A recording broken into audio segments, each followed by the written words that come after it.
Lord is my shepherd, I shall not want.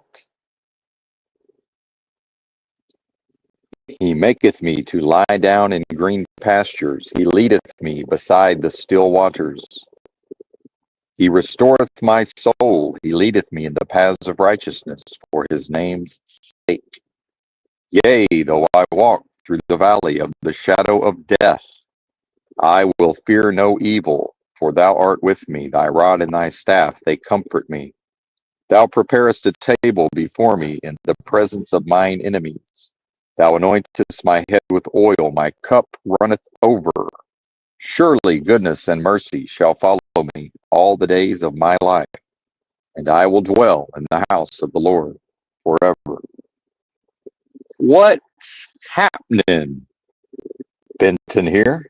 Not reading the comments. Greetings to the chat. Greetings to replay crew.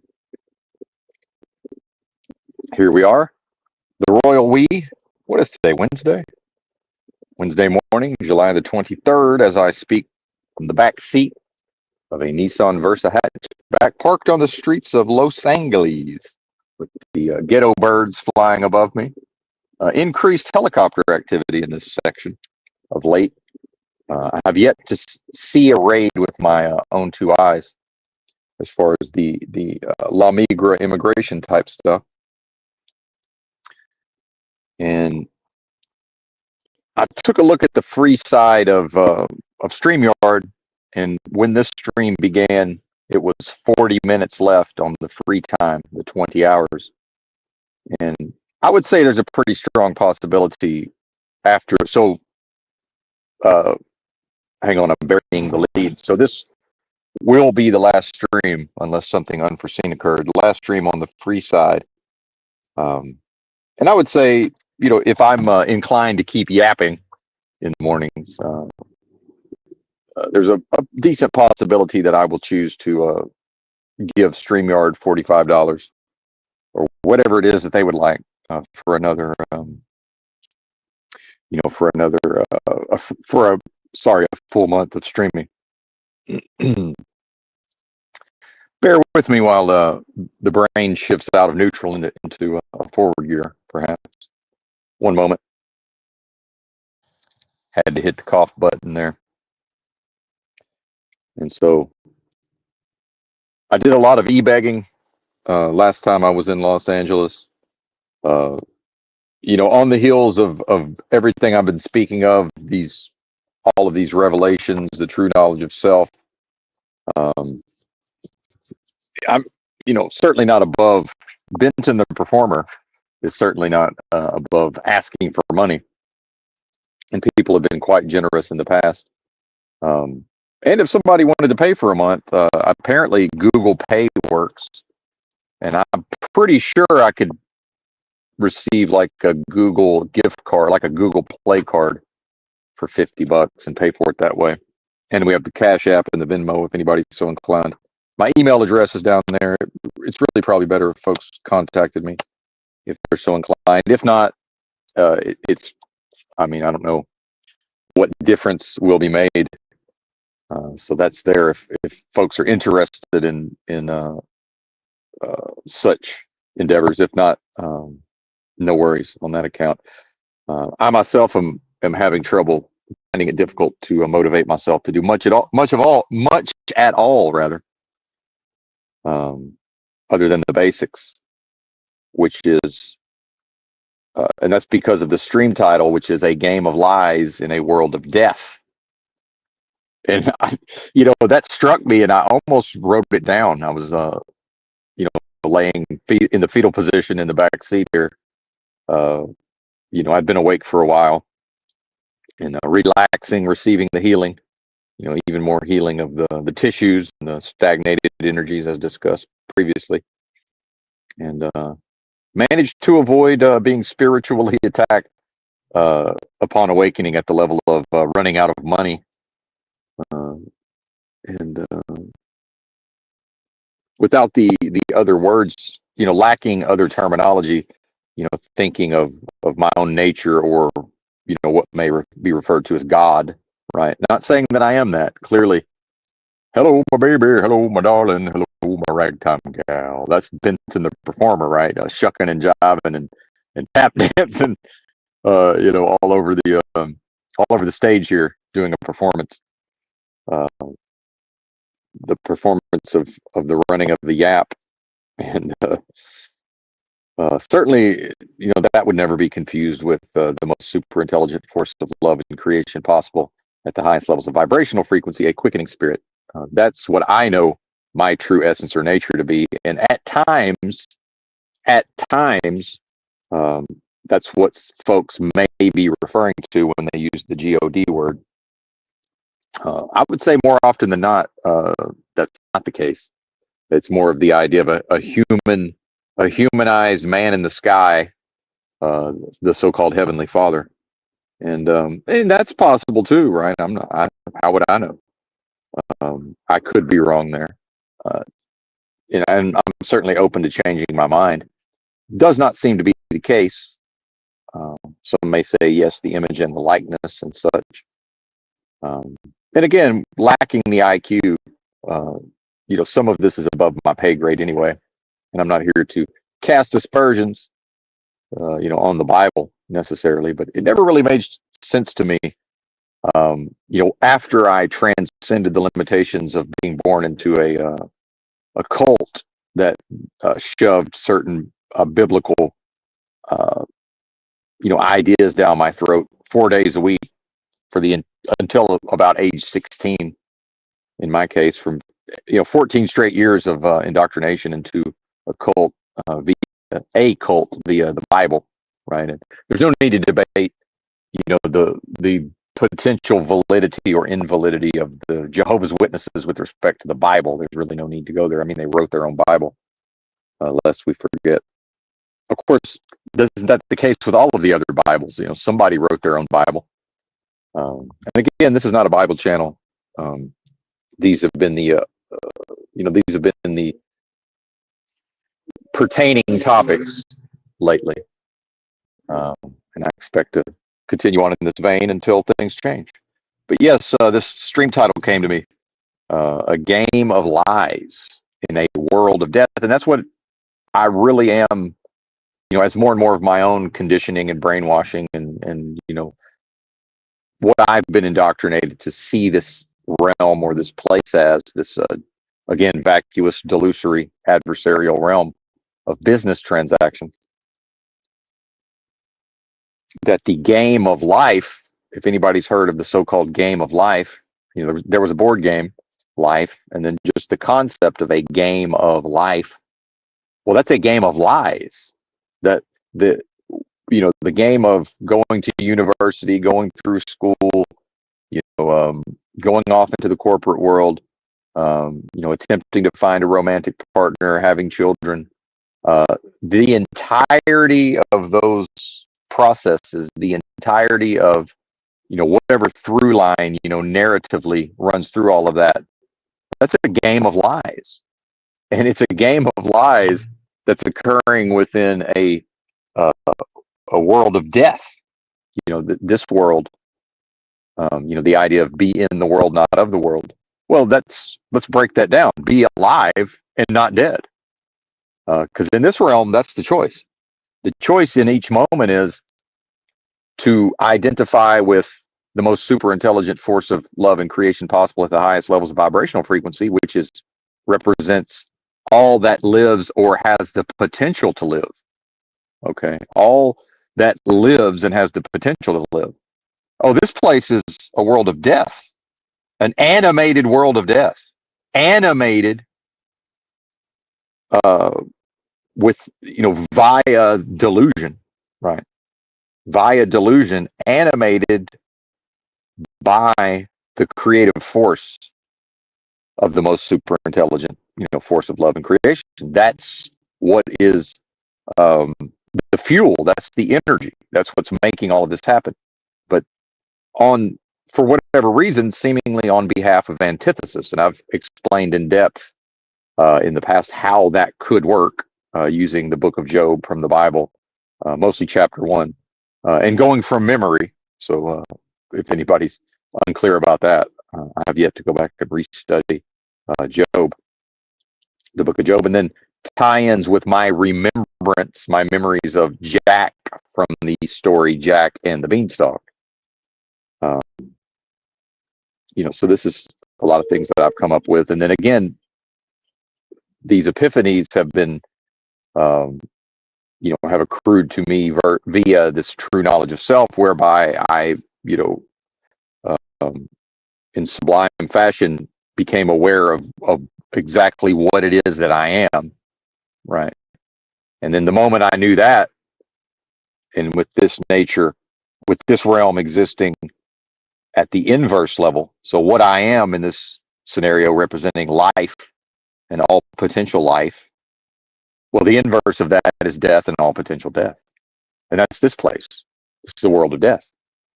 And to go off through that, the path laid out for the individual in service of Moloch, of course, and Moloch's machine, in service of all of that, that is conducted via what I would refer to as a game of lies. The lies start early and they continue all the way through. Name me a phenomenon, and I'm almost certain, if it's of this world of death, I'm almost certain that I'll be able to point out that it's more lies than anything else, right? And so, the understanding the nature of the realm and being able to characterize, a game of lies, meaning just the daily life of within capitalism. And again, not to say, oh, well, let's replace it with communism and see what happens. That's not what I'm saying. I'm talking about the situation on the ground in America is corporate profits. Apparently, it's now growing. If any of this is growing at all, corporate profits now growing at twice the pace of the growth of the rest of the so-called economy. Well, the function of the economy is to make rich people richer every moment unto perpetuity, and it never fails to achieve its purpose. Oh, here we have the lie of the American dream. Work hard, follow society's rules, uphold the social contract, and you will be rewarded. Well, that's no longer the case, number one. Number two, even when it was seemingly a reward, that people could come to this country, or poor folks in this country, maybe if they were willing to leave whatever county they were born in the middle of part of the country and move, to a factory, or maybe a prison opened, some NIMBY, not in my backyard, some poor area, to go off and work. And, but in what, to what end? To labor and to work and to toil, but it's in service of this system of the world of death, and it's via a game of lies. And it's so much a game of lies now that I watch somebody like Caleb Hammer's financial audits, and he seemingly, will be somewhat strict with these people he's interviewing, and sort of, hey, well, you took out the debt, you're supposed to pay it back. The rules, he will speak on the rules of society, but then at times when he's doing somebody's budget, he may be encouraging them to try to get a better paying job, and he will more or less come right out and say, like, hey, I can't condone that you lie on your resume, and just lie about your education or your experience. But he's kind of, hint, hint, wink, wink, that this has become a normal thing, that this is what people do. And also notions of, like university students with, years ago, there were these databases, people had written papers, there was all these means. Once the internet, came into common usage, there were all of these ways for the high school and university and probably any student anywhere to cheat. And that's just more or less considered normal now, this idea that, and so I saw an article recently, and it was basically like, hey, all of the university students are cheating with AI, right? Of course they are. How could they not be? And I understand it can be difficult to be so strongly attached and so strongly identified to notions around America, Americana, American exceptionalism, the American dream, mom and apple pie, everything American. And what I would say is, at a certain point, I myself was, earlier versions of Benton were swept away in all of that to some extent.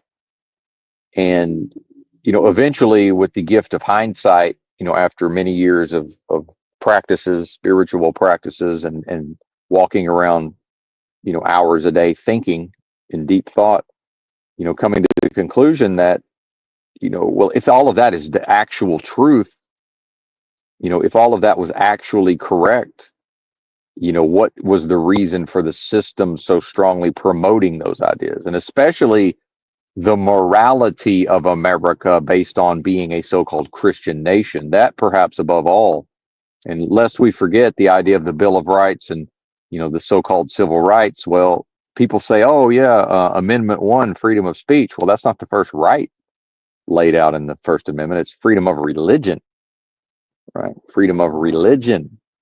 So when the powers that be and the folks, back in the founding fathers days, if that was real, that would have been viewed as most important, apparently. And, the Puritans and all of these movements, over time, what did those movements do? Now, this is where the world of lies kicks in. I'm sorry, the game of lies. This is where the game of lies within the world of death, it's running game on the individual from the moment they leave their mother's womb. Very quickly shuttled off to be, sacrificed to Moloch.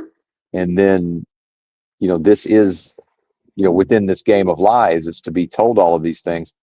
And, especially back in the day, did the human beings within these earlier versions of, a less immoral. See, I won't call it moral. I won't refer to Puritans as moral. Now, I might slip up and say that less immoral than what we see today. And this is back to the psychological control and the mind control built into the system via language, in part, the English language, quite confusing. I've been pressed on this point recently, and I'm not backing off, I'm doubling down. And there's these nuanced points within the language, and it's so nuanced, I might have lost grasp of it as I tried to set it up. Phooey. What was I talking about? Oh, pure. Okay. So the idea of, just in a vacuum, let's think about make the world a better place. Well, that implies that the world is good. See? And so that's system speak. So put air quotes around make the world a better place. That's where people talk about common sense, conventional wisdom, something I refer to as the common sensing, the word of mouthing of everything all of the time. People say, well, yeah, make the world a better place, as if that would be a worthy goal. That's an impossible goal. See, that can't be accomplished. That's how I know, or that's my hint that this is probably system speak. It's language generated by the system on behalf of the system for the benefit of the system. Oh, and then it also further could be damaging in that it's actually creating a lie within the individual at the level of their own heart or their own notion of love. To be a loving person would be to make the world a better place. Oh, well, that's an impossibility, because in order for me to make the world a better place, it would have to be good in the first place. How is a world of death ever going to be a good place? I mean, it seems mutually exclusive to me. And, what is there for me at the level? So now let's go back to Benton, the performer, Benton, the personality and the characteristics. This version of Benton, more correctly, other than novelty and what, novel experience and my own competitive nature, and somewhat enjoying these various practices, what can there ever be for me within a world of death, where everything that originates within this delusory realm, its nature is death, right? Well, how can a being such as myself, that knows itself, that knows that what I am is one with the highest authority and value possible, right? And everything living and the source of all life. And so now I'm in a realm where this game of lies is doing everything in its power to incentivize me, or through whatever motivational means can be brought to bear, to go and with it via the game of lies to then seek wealth from death, right? You want to talk about making something out of nothing, right? Let me go out here and, um, you know, follow a particular path, work certain types of jobs, side hustles, live below my means, invest my money wisely. That's all dead. I mean, to what ends? For what purpose? And they might say, well, so what would be the benefit to Benton? And this is where I diverge from much of the populace. And I can tell I'm getting a little, the energies are rising. The cranky old man energies are rising. Perhaps the mate was not strong enough this morning. I'm off the coffee, but now we've replaced it with the yerba mate.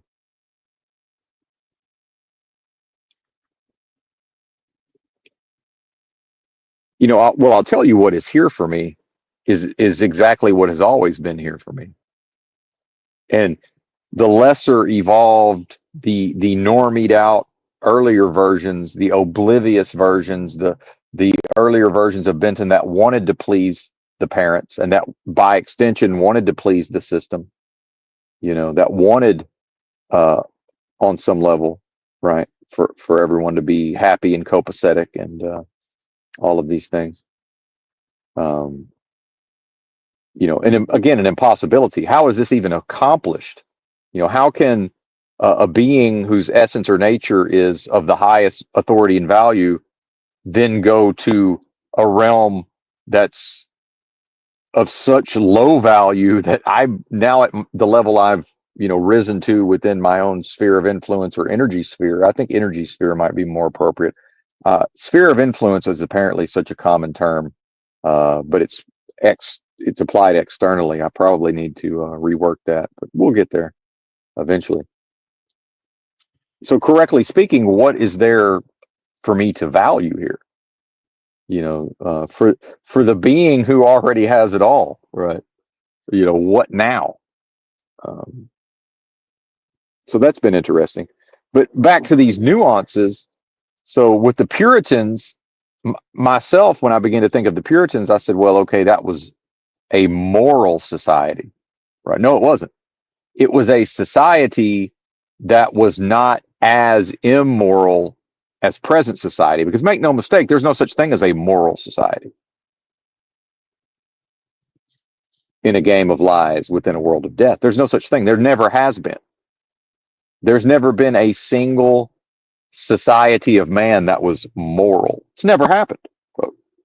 It's never going to happen. It's varying. It's immorality on a spectrum or a progression. And what we see now is, um, could the immorality get worse than now? Yeah, of course it could, and arguably was worse a few years ago, right? And then we have notions of, well, Gen Z males are actually, moving more to the right politically, and they're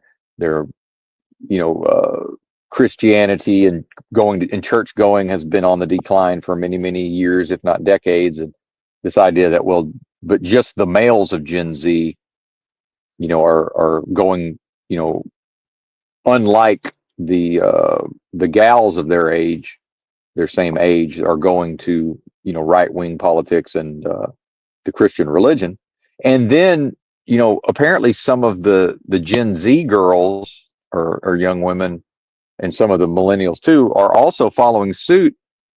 So much so that, I oftentimes, when I'm watching one of these remixes on YouTube of some TikTok videos, some lady that's been to college and maybe had a $200,000 a year job, and now she's laid off and is on the job search. And I've heard several of these ladies talk about, well, it's been a benefit in a way because now their relationship with God is stronger, and especially the ones that speak in a Christian context.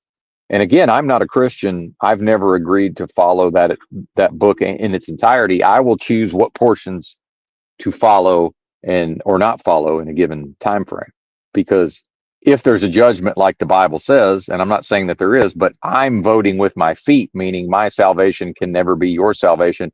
A church can never sign off and absolve me, because if there's going to be a judgment like the Bible says, that's me and my maker. So I'm voting with my feet. It's called skin in the game, folks. So, the fact that I am just boldly stating that I choose which portions of the Bible to follow at what time period for what specific purposes within myself, where my power lies, that could seem blasphemous or just taboo, or what are you talking about? Well, it's completely logical, because it's based on the notion that it's my head on the chopping block at the end of this thing, right? It's not a team sport of it's not a collective sport of heads on the chopping blocks, metaphorically. It's my head on the chopping block, singular. Therefore, I so firmly know what I'm saying here, but only for me. See, this doesn't transfer to another person. This is discrete to Benton. Again, wholly individual experience. That's why these live streams are for entertainment purposes. This is entertainment, right? I enjoy doing this. Now, it benefits me, certainly, to get my head right, to screw my head on right every morning in some version of a spiritual Groundhog's Day, and a world of death, right? And death is not the teacher. What is death going to teach me? What is death going to learn?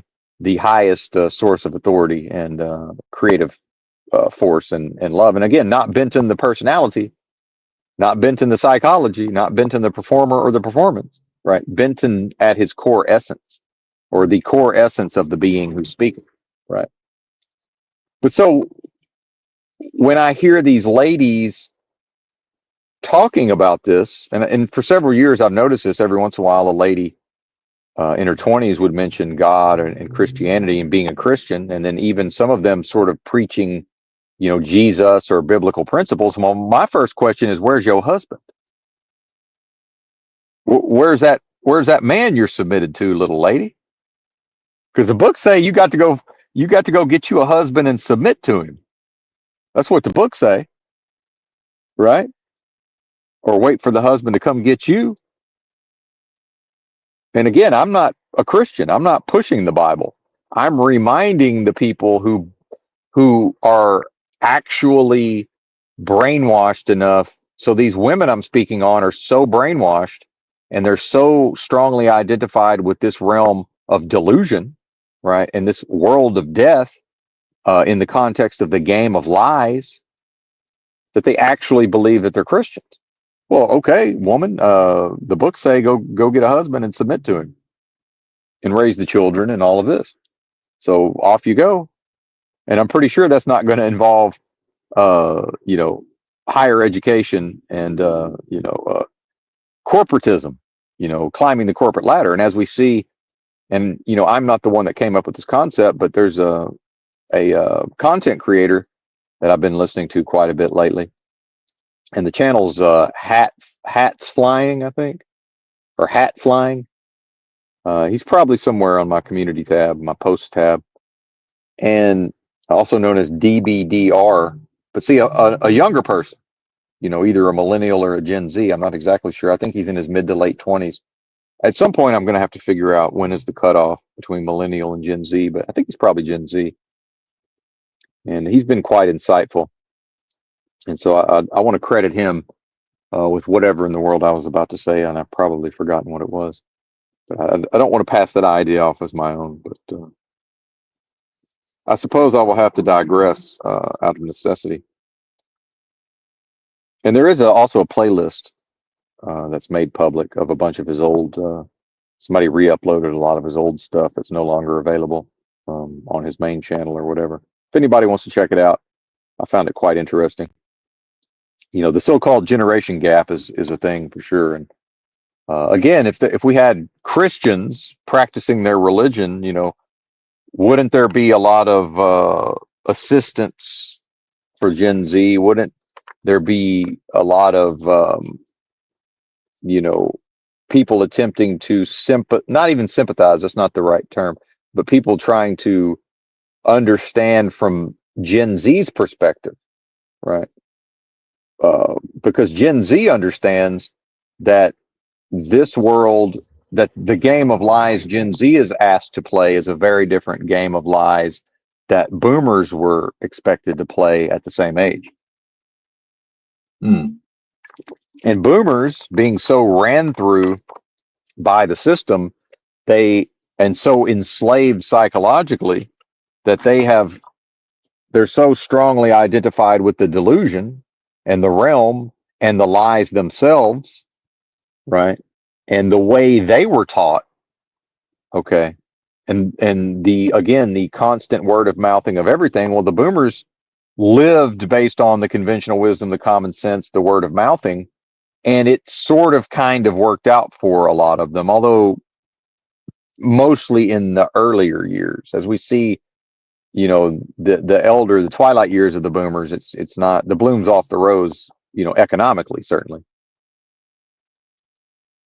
But, Gen Z kind of giving the side eye to boomers because, recognizing that, hey, well, boomer, when you folks were young, there was more or less, of a young male who was a 5 out of 10 looks wise, would be able to find a decent, somewhat wholesome uh, girl or woman his age who was about the same looks wise, about a 5 looks wise, right?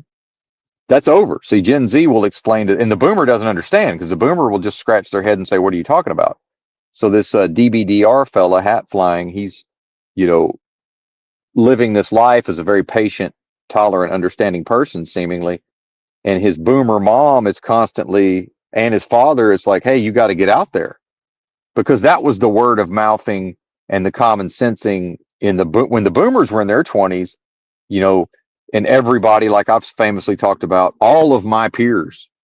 effectively all of my peers got married and started crapping out kids at the about age 20. Some were, closer to 18. So for 18, 19, 20, pretty much everybody got married and had kids within that time frame. Both my sisters did the same thing when they hit 20, both of them, right?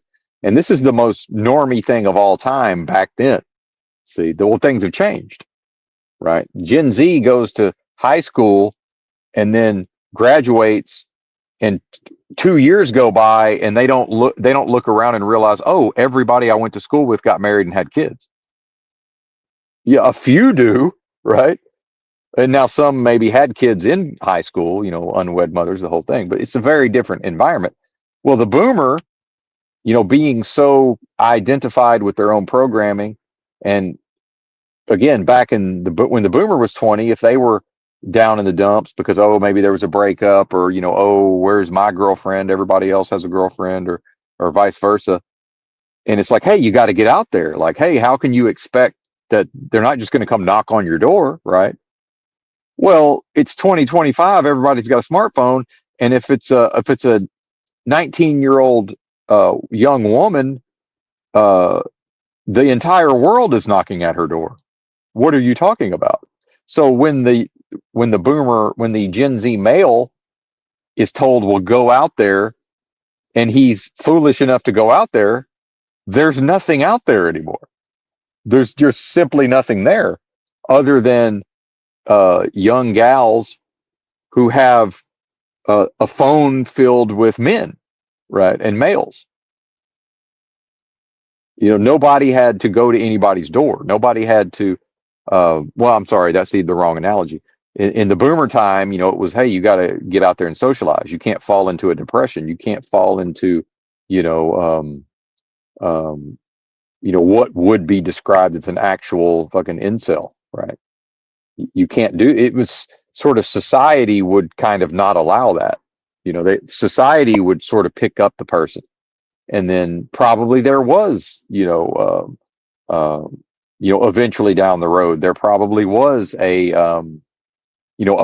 spouse, a potential spouse, right? Like even the one weirdo who seemed normal.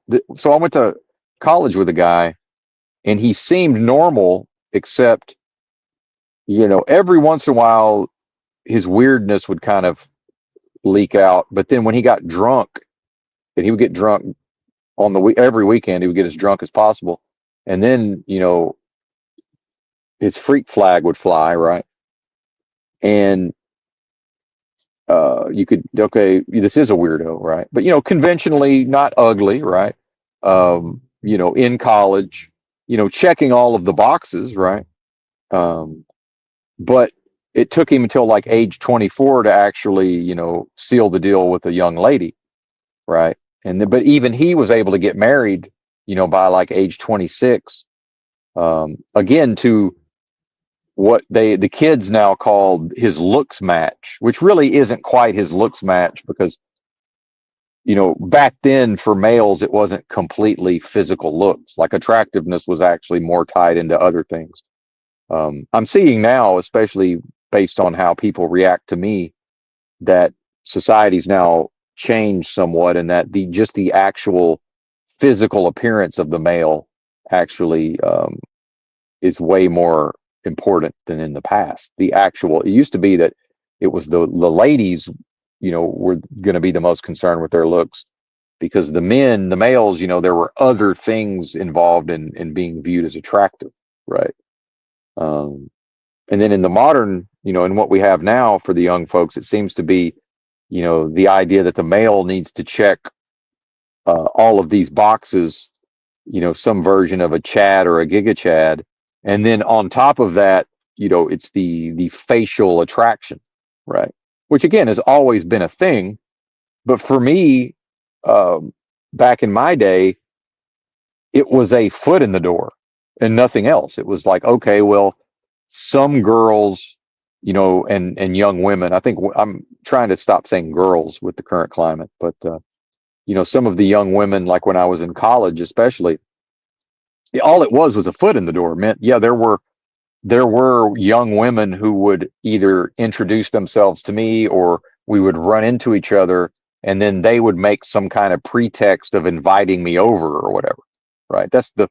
But that's presumably because of my looks, and that's the foot in the door. Well, it's still on me to sort of make everything else happen. And believe me, I've been many young women met me back then, and you know there was some sort of meeting was facilitated, or there was a flirtation, or maybe a mutual crushing on one another, and either the timing never worked out or it just never happened, right? Yeah, this is normal. Okay, so it wasn't like they just threw themselves at me. Well, this is all over with, folks.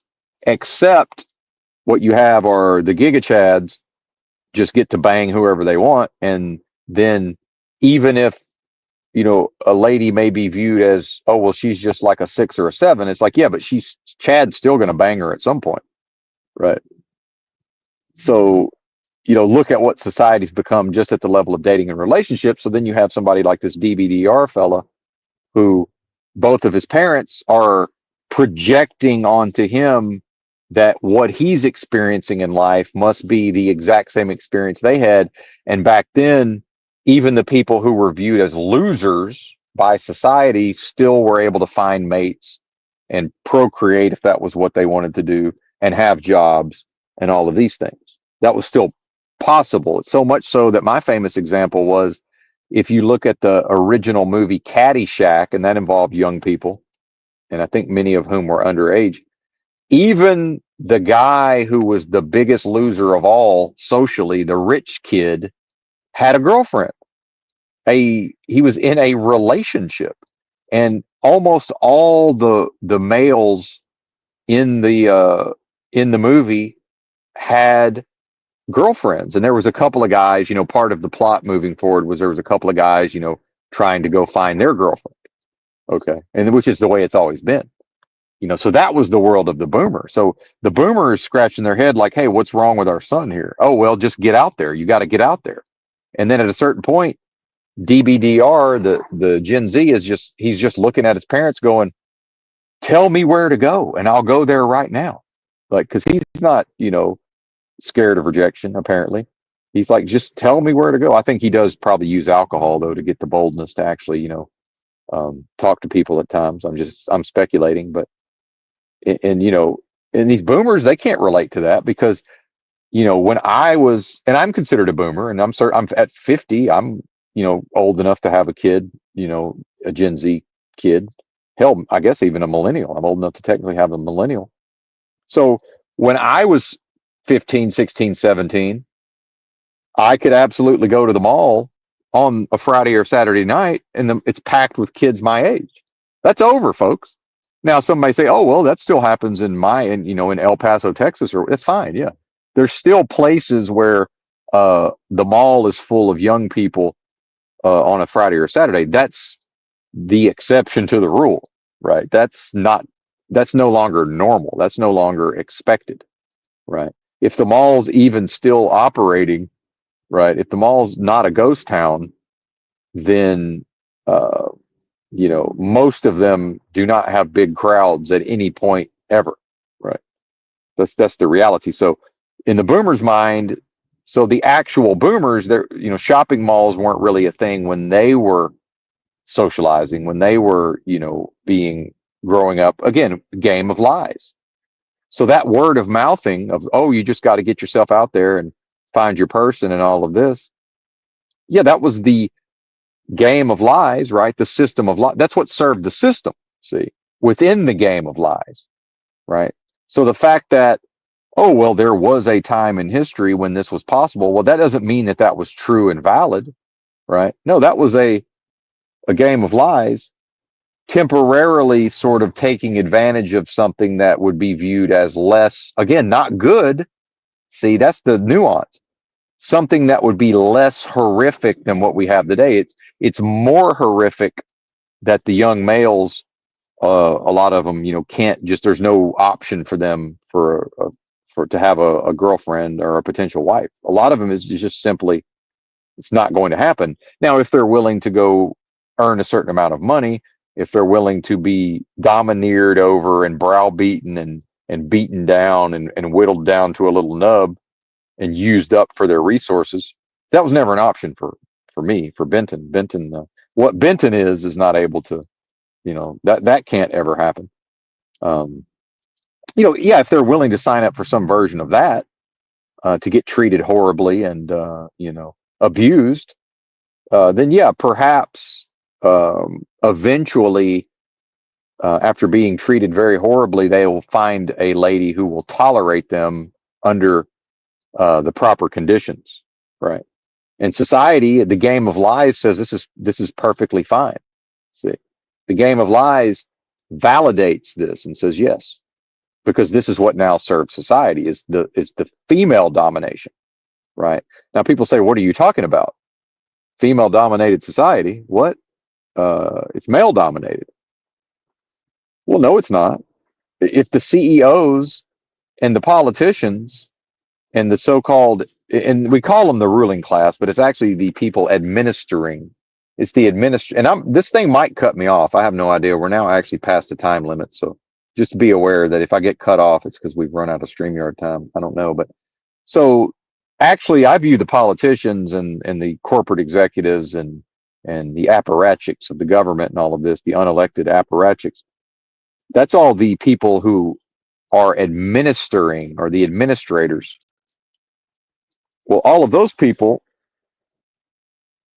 um, shit, I forgot what I was going to say about them. What was I going to say about them? Oh, the fact that the majority of them is male. What does that have to do with a male dominated society? Because remember, I'm not on team male. And now because the majority of the what are viewed as the powerful positions in society are inhabited by males, that doesn't transfer onto me. It's not team male versus team female. And now, like, you know, I benefit because there's males in power. It doesn't make any sense, right? And again, the lies of the system. The system via the game of lies will imply, well, yeah, it's a it's not a male dominated society. This is a female dominated society.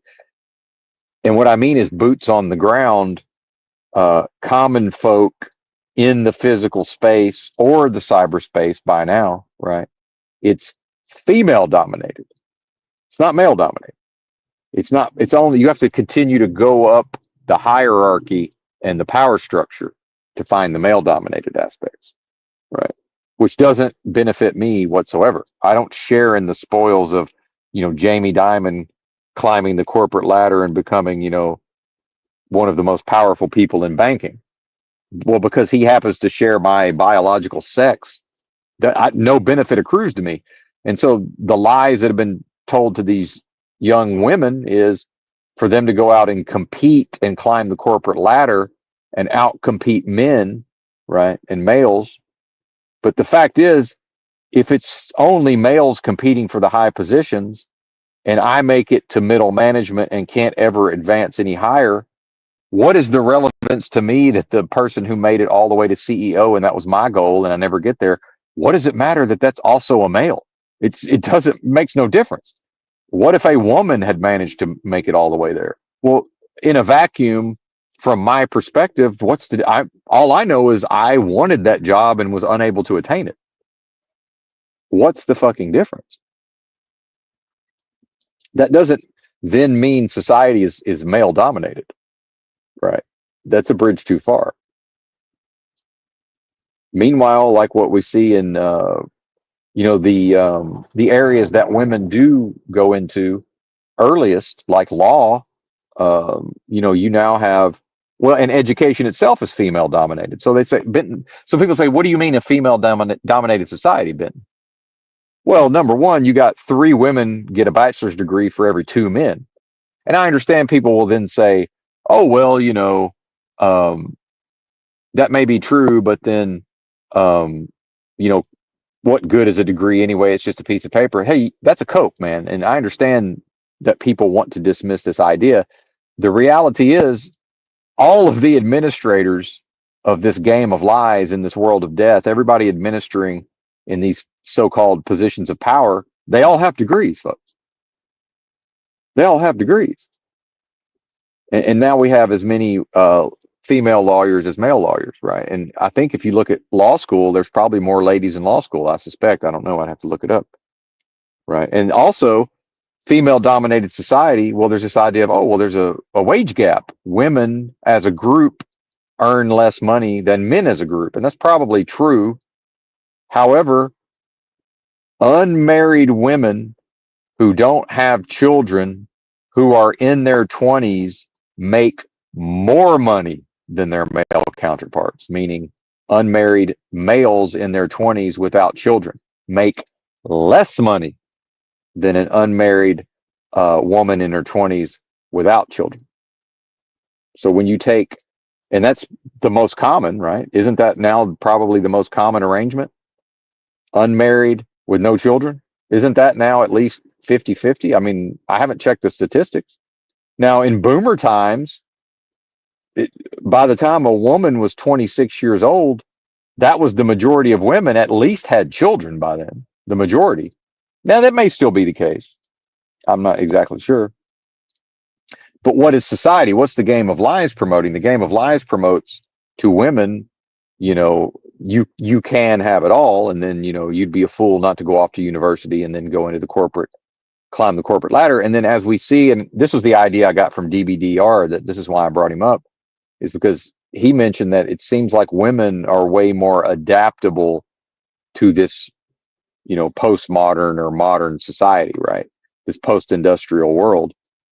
They seem more suited to being able to adapt to it, at the level of giving the system what it demands in order to be patted on the head and given, just enough money to, to still worry about homelessness, right? To still be concerned about homelessness or, not being able to afford one's present lifestyle. And again, that's the system. The system is using that as a stick, right? The carrot and the stick. Well, the stick, hey, you better, this is not the time to quit your job, and this is keep your head on a swivel. Watch out for those watch out for those layoffs, right? Watch out for the layoffs because, it's very difficult to get a job. Meanwhile, the connected folks always have a job, in the world of lies. So the world of lies, it doesn't teach me. So when I was a young person, the world of lies, it didn't say, hey, man, it's not what you know, it's who you know. right? Although I did hear that to some extent, the world of lies wasn't. I'm sorry, the game of lies wasn't telling me that within the world of death. The game of lies wasn't telling me that because it did not want to expose its hand. The game of lies was saying it's the American dream. Hey, Benton, perhaps you're not that ambitious just as a human, and I'm not. Just again, the psychology, the personality, right? Um, you know, what I am represents ambition itself. I would say the thesis, um, but so the indoctrination or the American dream was to be born an American is to be born, as free as humanly possible, more free than anybody's ever been, solely based on when and where I was born as an American. And then more or less, American society is so moral, it's so upstanding, it's so awesome, it's such the greatest nation on earth. This is what boomers and Gen X bought into, folks. That this is so real that as long as Benton flies right, stays out of trouble, doesn't break the law, stays out of the mental health system, stays out of the criminal justice system, and is able and willing to show up and punch a clock, he's virtually guaranteed to be able to drive an automobile, rent an apartment, and buy food. At a minimum, folks. At a minimum. Well, as we see, that was merely what served the system at the time. So within the game of lies, that was the lies I was told and chose for whatever reason, probably because I didn't understand it was a game of lies. They ran game on me ultimately. The liars ran game on me. The administrators of the game, right? The people operating the game, the 3 card Monty, right? Whatever particular booth attracts you, whatever particular game or what do they call these, joint attracts you at the county fair, right? The illusion of choice, right? Oh well, here I am, and some version of Pinocchio's fucking Donkey Island or whatever, Pleasure Island or whatever they called it, and it's just a big party and a carnival. Except, yeah, in order to continue partying and cavorting, well, it's like, yeah, at some point, Benton, you're going to need to, choose a particular, job here on Pleasure Island in order. And again, I'm mixing the metaphors. I don't think this is the way it worked in Pinocchio, but um, that's society at the level of a social contract. Society fully subscribed to all of that in the past. Well, that's gone. See, that was that version of the game of lies. That version is gone, probably never to return. And the boomers, and I include much of Gen X in this, the boomers simply are unable to interface with the present reality on any basis other than what they were programmed with, at least with respect to the youth. See, let's get into some nuance here. When with their approach to the youth, okay, as far as the confusion around, why are these Gen Z struggling so much, seemingly, and then, oh well, that's where we get the idea of Gen Z's lazy and doesn't want to work, because when boomers observe Gen Z behavior, they're observing it in a vacuum, and they're saying, well, in my day, as long as we were willing to show up on time and potentially outwork the next man or woman, we were good. And I'm like, yeah, what's that got to do with Gen Z? That's no longer that way. Meanwhile, not a single person in all of human history has ever hard worked themselves into actual wealth, right? Have many individuals, my own father included, hard worked themselves? Although, see, my father did not hard work himself because he had connections. It was connections plus hard work, right? So if this world this world of death, if it actually was the world of life and everything wonderful and sunshine and roses and rainbows that it purports itself to be, right?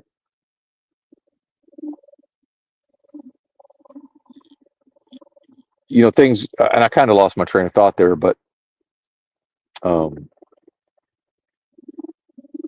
it simply is not that and has never been that, right? It's never been that. And apologies, again, I fell off of my train of thought there. It will return or not. Shout out to the chat. Appreciate y'all listening. We're not ending. Um, not now. We're now on bonus time. We're on StreamYard bonus time. Uh, I've used up all the free StreamYard time. So the boomer is only able to relate to the modern age, right? 2025 as the age that the boomers are, right? So the boomer is not expecting, now maybe they had a notion when they were younger that their retirement would look like their parents' retirement. So simultaneously, and this is part of the mind fuck of the system. This is the cog dis of the system. Oh, temporarily experiencing affluence. That's what I was wanting to talk about. My dad, yeah, temporarily experiencing affluence, relative affluence, and then I wanted to talk about. Okay, apologies. I regained my point. So if this world truly was what it presents itself to be, it would teach, and this is what actual rich people or people in the know, I'm assuming this is what they teach their children, and they mostly probably teach it by example, is people who have been able to acquire and maintain relative affluence for a period of time. A lot of that is done through connections, right? Networking. It's not what you know, it's who you know. Well, it's actually both. It's not, that's a false dichotomy. It's actually what you know and who you know. See, again, the game of lies says cynically, someone who makes it, in my day, it was somebody who made it to the age of 40, right? And it never quite happened for them. And then they're seeing somebody who made a go of it and was able to rise into what would have been considered upper middle class, which is still poor, by the way. But and then so now they're lamenting, oh, it's not what you know, it's who you know, because maybe they have some sort of, they might have been skilled, highly skilled in some kind of trade or whatever. And what I would say is actually, well, that's the world of death running its game of lies, because actually it's both, sir. It's what you know and who you know. Okay. And then of course within a vacuous, delusory, adversarial realm of business transactions, it's what how much money and resources can the person, what can they do for the other people at that level. And then that's the networking, that's the connections, is everybody sort of helping everybody within that level, right? And not really necessarily looking for new people to drag themselves up and to climb, you know uh, up to that level necessarily. And that's where the nepotism and sort of the circling of the wagons comes in. But then the system itself has benefited from the American dream. And the actual American dream, here's the American dream, folks.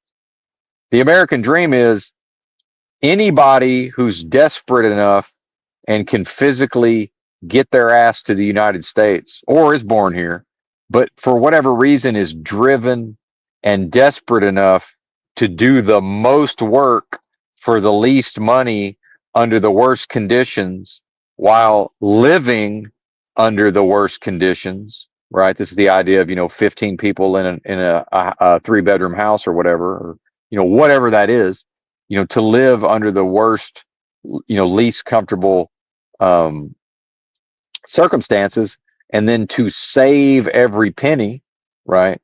Scrimp and save and live well below one's means, which is, this is my first wife, this is what her family did, such that over a period of years, eventually, and this is no longer possible, but in the past, they were able to become homeowners.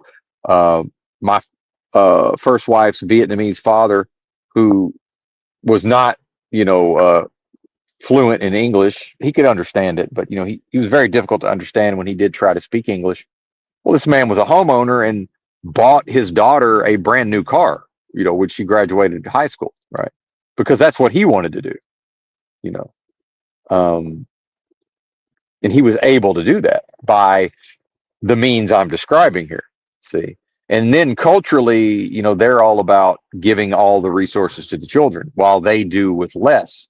So the American dream is intimately tied to come here, work hard, bust ass, never complain, go above and beyond, work the fingers to the bone, and eventually it pays off. Well, absolutely. For a time, that's the case until it's not. Meanwhile, I'm still going to contend nobody has ever hard worked themselves into actual wealth. It's not possible. It's never been possible. Now, with hard work, good fortune, right place, right time, and the proper connections, and being willing to not concern oneself with one's own integrity and morality, right? Because in a corporate system, to become truly wealthy, well, one is not going to do that while also maintaining one's own integrity and morality. That's not going to happen, right? There's some necks are going to have to get stepped on somewhere. You know, some foes are going to have to be vanquished, right? However business shakes out, that's all going to happen. It has to happen. Of course it does. That's the adversarial portion of the vacuous, delusory, adversarial realm of business transactions in this world of death.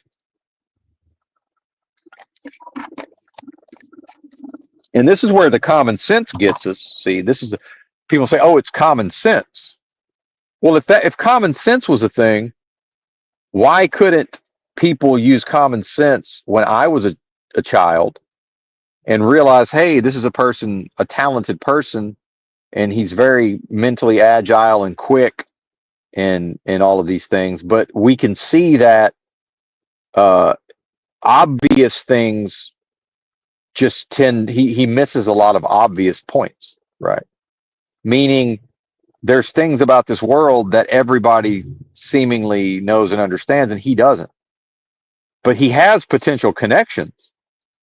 But oh well, it's common sense. He will understand as a young person that he needs to go and take advantage of these connections, right? Well, number one, no, he doesn't. Number two, personality wise, and this is probably, maybe I was just a little more in touch with the real thing, meaning my true essence or nature, right? Maybe I was, an actual good person in a way, meaning, more of this little light of mine was shining, perhaps. Maybe the Nancy Pelosi MS-13 spark of divinity was maybe a little less, of a spark and a little more of a budding flame, right? To where even when I went to university, right? Check your privilege, sir. But yeah, even when I went to university, and there were potential connections there for me. How? What is the connections there? Well, a fraternity, right? And they say, well, what do you mean, Benton? Yeah, you went to college and there's fraternities. Yeah, I went to college in the deep South, where nothing is of greater value and importance than college football is king. When I grew up, where I grew up, there was nothing greater other than perhaps God and country than college football. Okay. So I went to a university where my grandfather was in a fraternity and was one of the greatest sports heroes in the history of the one of the greatest college football heroes in the history of the school. Right. So here's your path, Benton. Here's your path through the world of death via the game of lies. Just go pledge Sigma Chi as a legacy and let them haze you, right? And the world is your oyster. Well, number one, that wasn't obvious to me as far as the business connections or the idea of connections. Uh, and number two, so-called Greek life, fraternities and sororities. I always thought the whole thing was. I just thought it was stupid. I was like, "What is this? This is stupid," because there was no connection in my mind of, "Hey, there's going to be a future." You're going to need to have business connections in order to become relatively affluent, which is what passed for rich back then, in order to simply be able to exist by the time you're 50, Benton, because the economics are going to be very, very different by the time you make it to age 50. You need to get, what we think of as rich, like my father, who made like $250,000 a year in the 80s, like be like making a mill today, right? Somewhere in there. And not every year, but there was several years in a row when he was making that amount of money. More like 750,000 in today's dollars, right? You do that 5 years in a row and scrimp and save and live well below one's means, right? And society back then wasn't even accepting of someone flashing their money. Have the boomers forgotten that? See, I grew up with a father who went out and paid cash for European luxury automobiles and parked them right outside his convenience store in the most economically depressed area of the country. And in fact, by the mid 1990s, in my state newspaper, I was reading articles about how Jefferson County, Arkansas was the most economically depressed county in the country.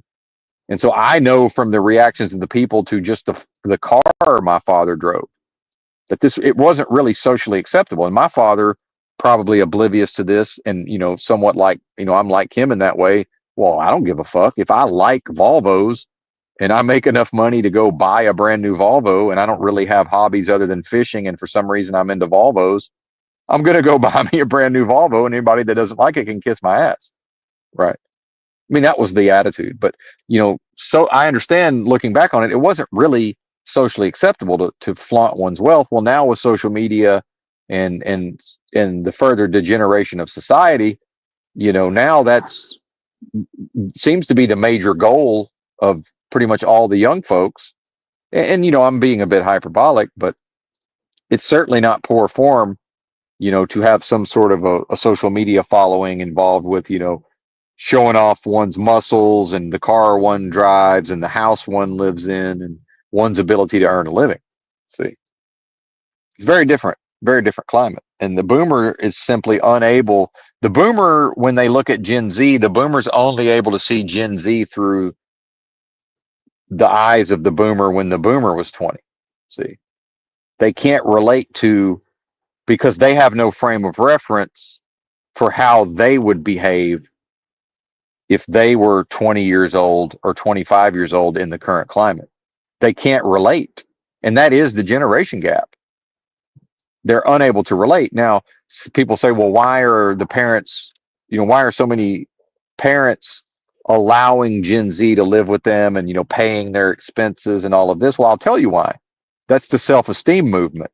That's the safe space movement. That's the, make everything safe and make everybody have good vibes and good feelings. And, we can't have negativity, and we got to make sure nobody's depressed. Meanwhile, depression just goes up, anxiety just goes up, fear just goes up, guilt goes up, shame goes up. But as society reconfigured itself to attempt to not allow that, to prohibit that, right? To prohibit all of that. So what that's led to is the helicopter parent, the millennial helicopter parent, right, was parented by the boomer, and then the self-esteem movement comes along, and the millennials got a bunch of that programming, right? If you ever hear the participation trophy thing, people have that all wrong. I'll explain the participation trophy if anybody cares, but maybe in a moment. That when people mention that, it's completely different because it got boiled down to that they give them out now. But I'll let me finish this point, and I might have already lost it. Crap, what was it? Oh, the helicopter parents. So it's actually probably tied up with how the millennial mom, it's mostly the mom, but it could be the dad too, how they view themselves, and they're, living vicariously through their children on some level. It's like my baby, right? So the millennial having far less of the corporatism programming, everything corporate is wonderful, go out and get a college degree, your path is guaranteed, and just go climb the corporate ladder. The millennials, and that's Gen X and boomers, are the ones that swallowed that hook, line, and sinker. The millennials, not so much, although to some degree. And then Gen Z is not having it. Gen Z is like, well, we see this corporate nonsense for what it is. And it's actually, it's more understandable for the boomer and the Gen X to have actually signed up to climb the corporate ladder, right? Because it wasn't known, at the level of common sense, which doesn't even exist in the first place, but it wasn't known to Gen X and the boomers, all of the corporate bullshit, right? And they were being temporarily rewarded for it. So how if my experience or a boomer's experience was that the corporate stuff is good, right?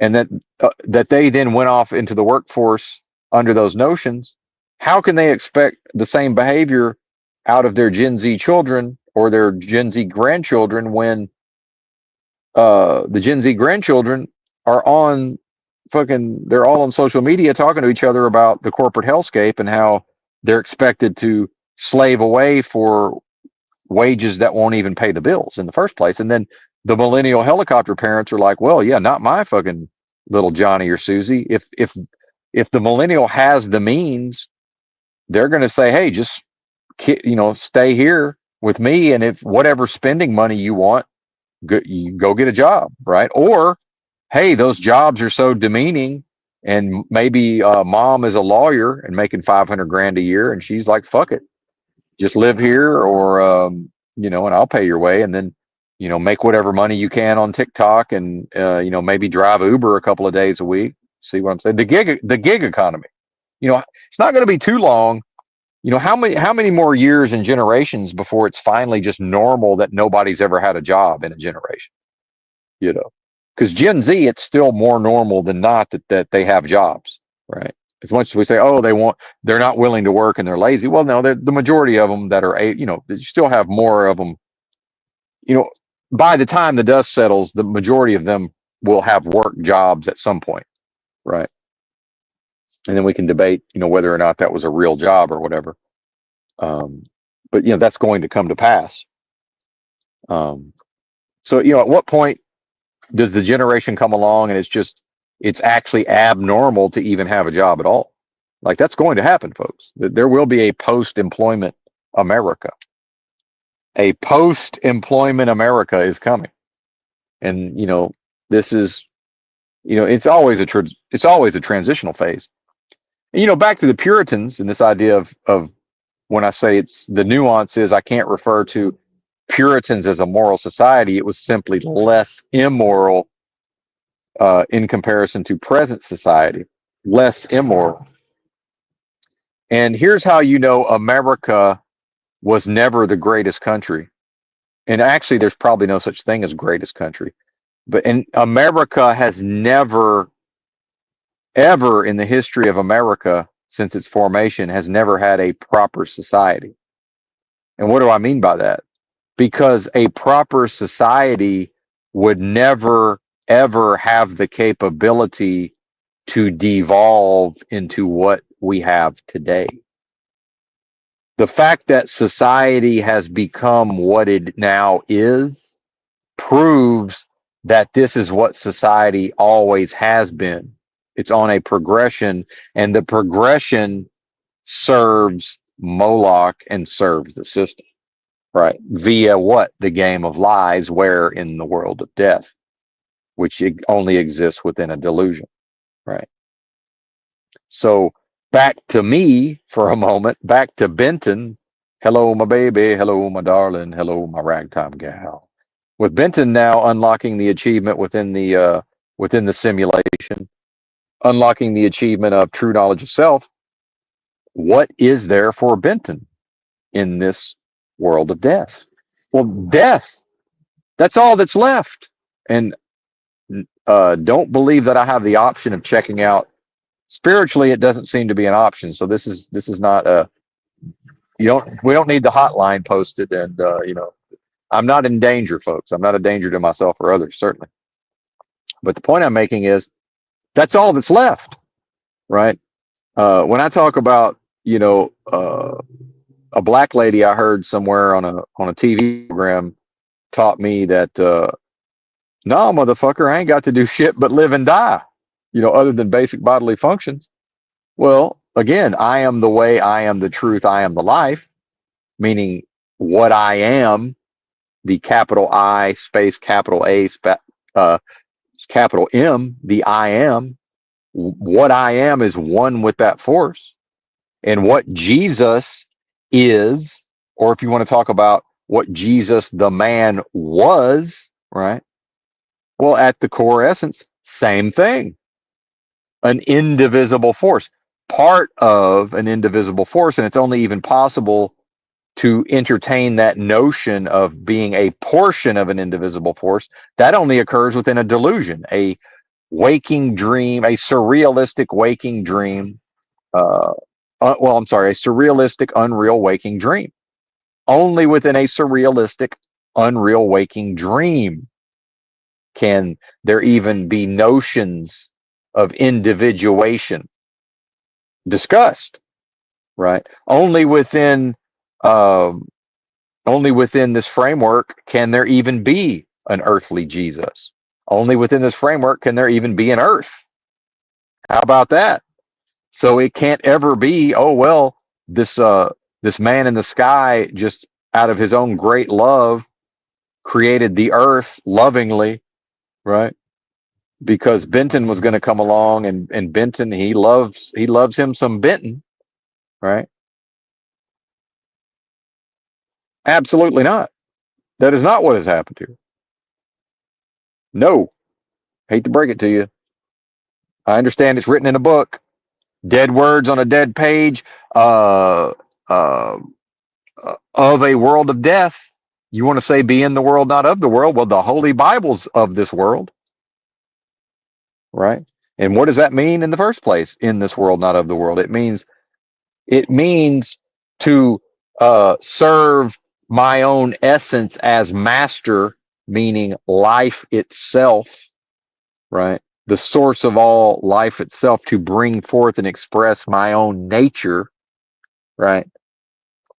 And the only way to do that is to refuse to identify with the validity and authority of this world of death.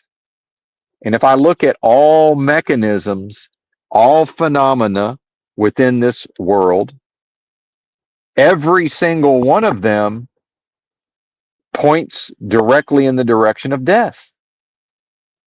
To follow anything whatsoever that is of this world of death is to be led to a path of death and destruction, including the Bible, including Christianity, including churches.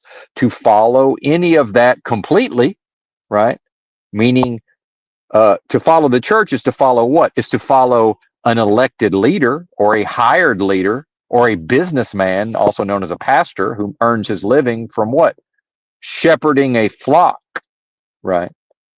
So the churchgoer says, well, yeah, they'll read their Bible here and there, but we've got this fella over here, or lady, but usually a fella, but we've got this fella over here, and he interprets for us, and he more or less tells us what to do, and then he counsels us, right? Yeah, that's all of this. That's all of the world of death. The world of death came up with all of that. Jesus never came up with that. Jesus never created a church. Jesus never created a bureaucracy. Yeah, I understand that there's dead words on a dead page, some of which were written by a dead man known as Saul of Tarsus, the Apostle Paul, right? Who was absolutely of this world, 100% across the board of this world. Without a doubt, Saul of Tarsus was of this world. And Saul of Tarsus was a lover of death. See, what's the Bible say? And they say, wait a minute, how can you simultaneously call the Bible dead and dead words on a dead page, and now you're referencing the scripture? Well, it's made manifest within my energy sphere. When I read the words on the page and I discern the meaning, and well, more correctly, what I am, right? And when all of that occurs, I give life, I give meaning to those words. See, again, no external meaning. The path of destruction, the path of death, to be led into death and destruction, if one is the same as what I am, one with that indivisible force, the only way to be led into the path of destruction, right, to follow the things of this world. See, so I don't have the option. So without Benton, the personality, the psychology, the performer, the performance, without Benton going into his only source of power within himself, remember, completely disempowered externally, That's the only possibility of truly grasping, standing under, right? Understanding and working with all of these concepts. That potential only exists within myself.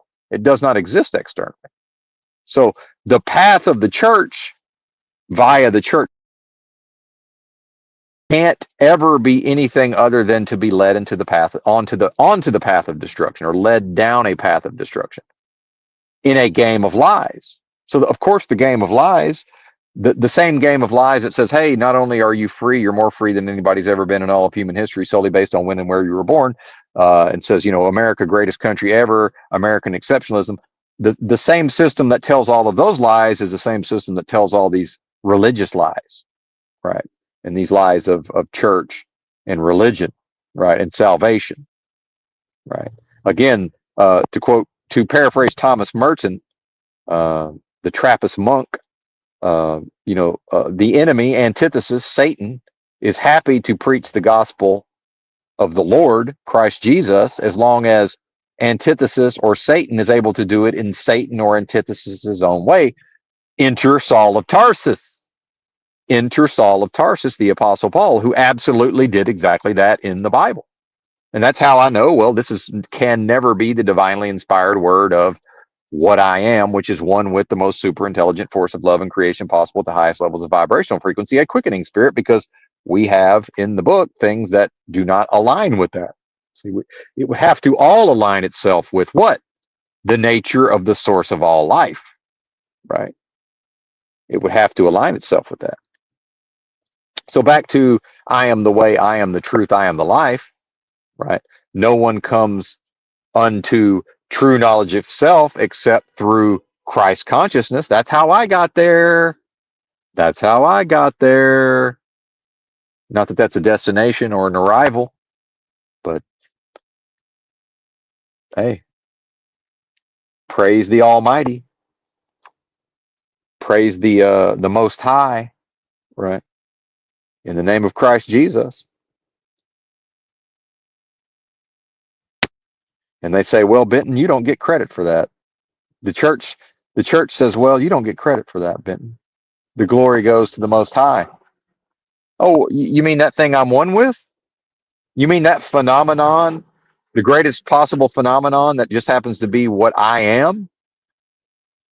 The most super intelligent force and power of love and creation possible at the highest levels of vibrational frequency, a quickening spirit. Oh, you mean that thing? Is that what you mean? Okay. Okay. Interesting. Interesting. Meanwhile, as far as I can tell, that's where the actual teachings of Christ in the Gospels, that's where the teachings lead to if followed. They lead to what I'm talking about. They don't lead to what churches talk about. See, churches are of this world of death. Churches are fully enmeshed in the game of lies, fully, completely. Right. So yeah, if anybody wants to be led down a path of destruction, there you go. There's many means to be led down a path of destruction. I myself have been led down many paths of destruction. But see, this is where we get back to the book of Job. See, what this place is can't touch me. What this place is can't touch what I am. And that's the whole notion of, in the book of Job, in the story, a heavenly father, humanized God says to Satan. So the God side is thesis or proposition, and the that's the representation.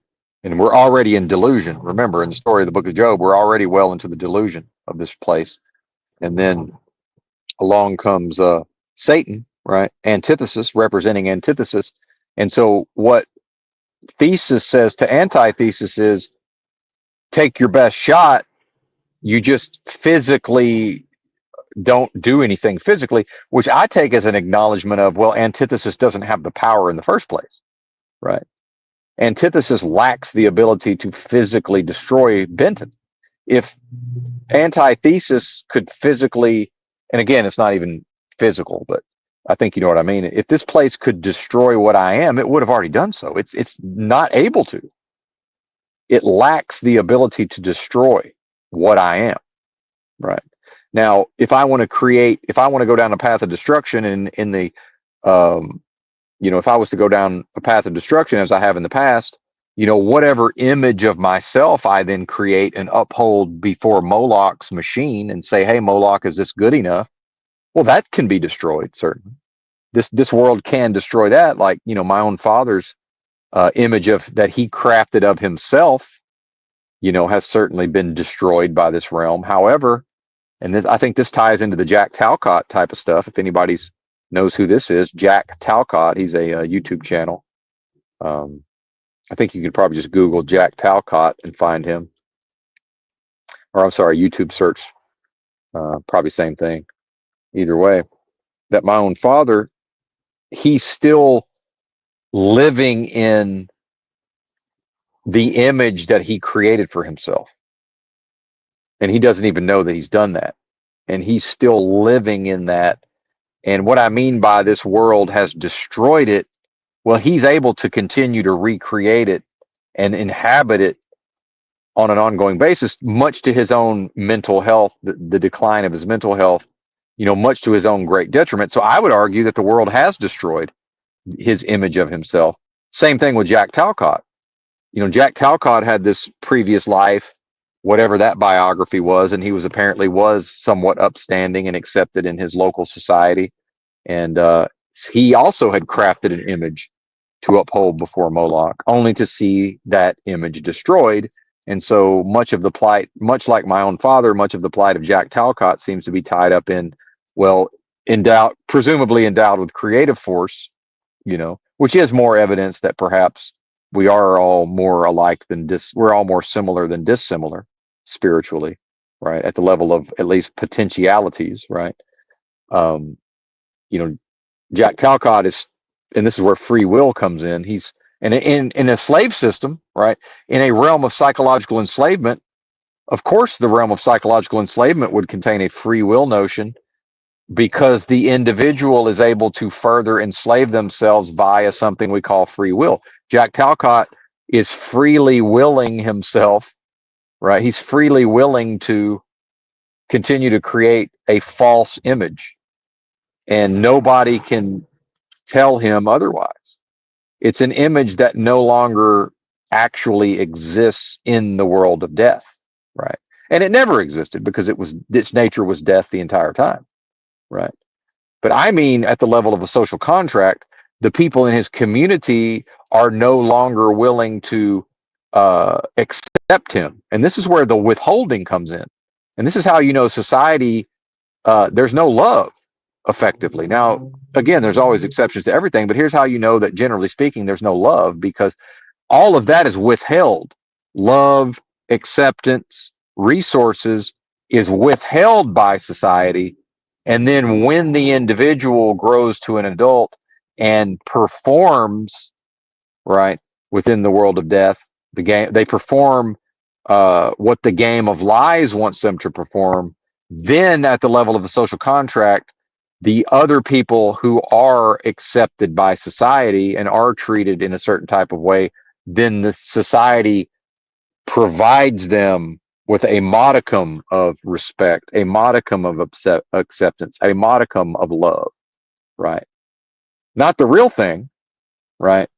Because that only exists internally, right? Externally, the carrot and the stick, they're willing to stop withholding, right? And to say, okay, little Jack Talcott, now you're worthy because you're following the rules. Now you're serving and you're interoperating within the game of lies. See, and much like this Epstein stuff, which is a lot of that's based on the notion of it's a big damn club. And not to talk about Carlin, and you're not in it, but the club involves people who, all undertake certain activities so that they all kind of have dirt on each other, so they can all sort of, nobody can go rogue necessarily, right, and threaten the entire community. Well, same thing with Jack Talcott. It was the exact same thing, as long as he's willing to operate within that game. And then what I just described as a game of lies, that's a game of lies, and it's a game of wickedness and immorality, and that's what served. The game of lies serves wickedness and immorality, right? It serves everything that's not the nature of what I am.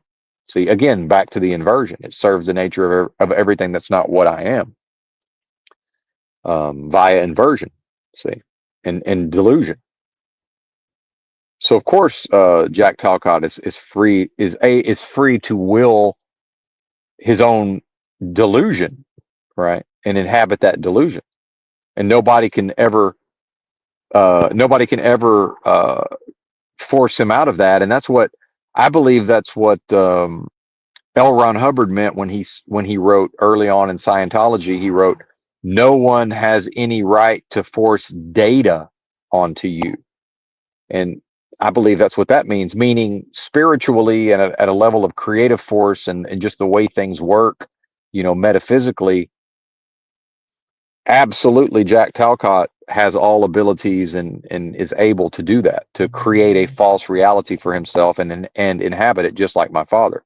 And nobody can force the data onto them to force them out of their own delusion, as we see. Now, what we see with the Jack Talcott channel is a never-ending collection, just person after person after person who's gets their rocks off and their jollies from attempting to do just that, a thing that they themselves would, on some level, hopefully understand is impossible, unless Jack Talcott freely chooses to go into introspectively go into himself and make whatever changes would need to be made. He's probably not capable of it, but I'm not here to insult or denigrate Jack Talcott. That's not the point.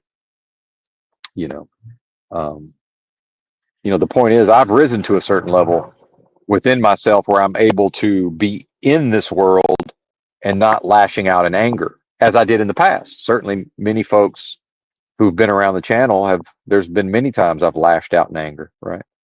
As Jack Talcott continues to lash out in anger to this very day. Well, Benton, if it happens at all, it's quite limited, right? Um, as each day goes on, my own self-control, my own ability to manage all of these various processes, it's only ever increased over time, right? But back to the withholding, you know, um, so Jack Talcott, and I'll finish up on Talcott. For a time, he was operating within the game of lies sufficient enough to not have acceptance and all of these other things withheld at the level of a social contract. Then he done fucked up and did whatever he did, right?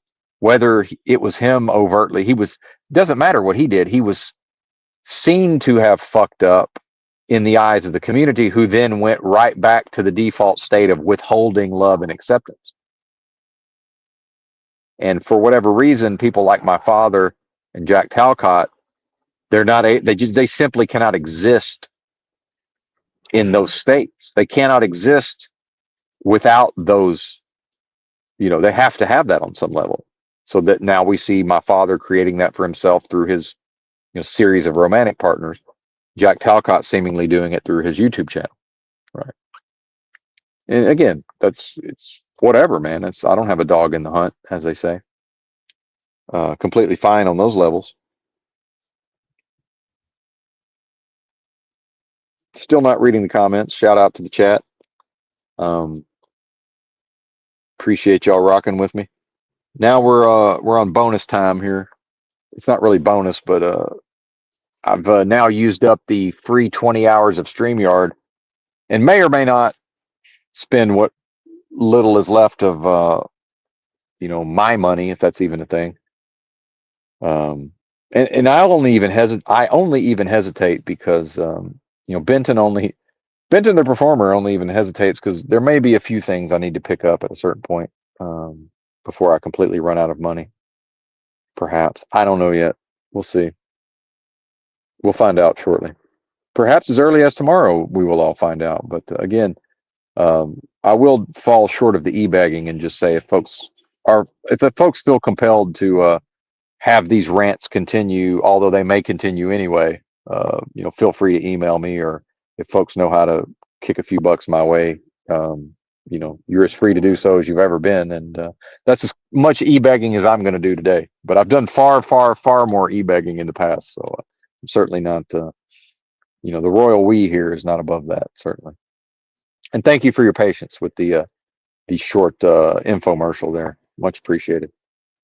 And again, it's all entertainment. I certainly understand that I'm not changing. In the, it's not the goal. It's certainly not possible, to make the dystopia slightly less hellish. If I had never exited my mother, this realm would be just as hellish as it is. This notion of I'm somehow obligated to go out here and, oh well, the Gandhian notion of, something about, what did he say? I've even forgotten it's so nonsensical to me now that I've actually forgotten his famous quote, but it more or less has to do with making the world a better place, which again, presuming it's a good place in the first place, which it's not.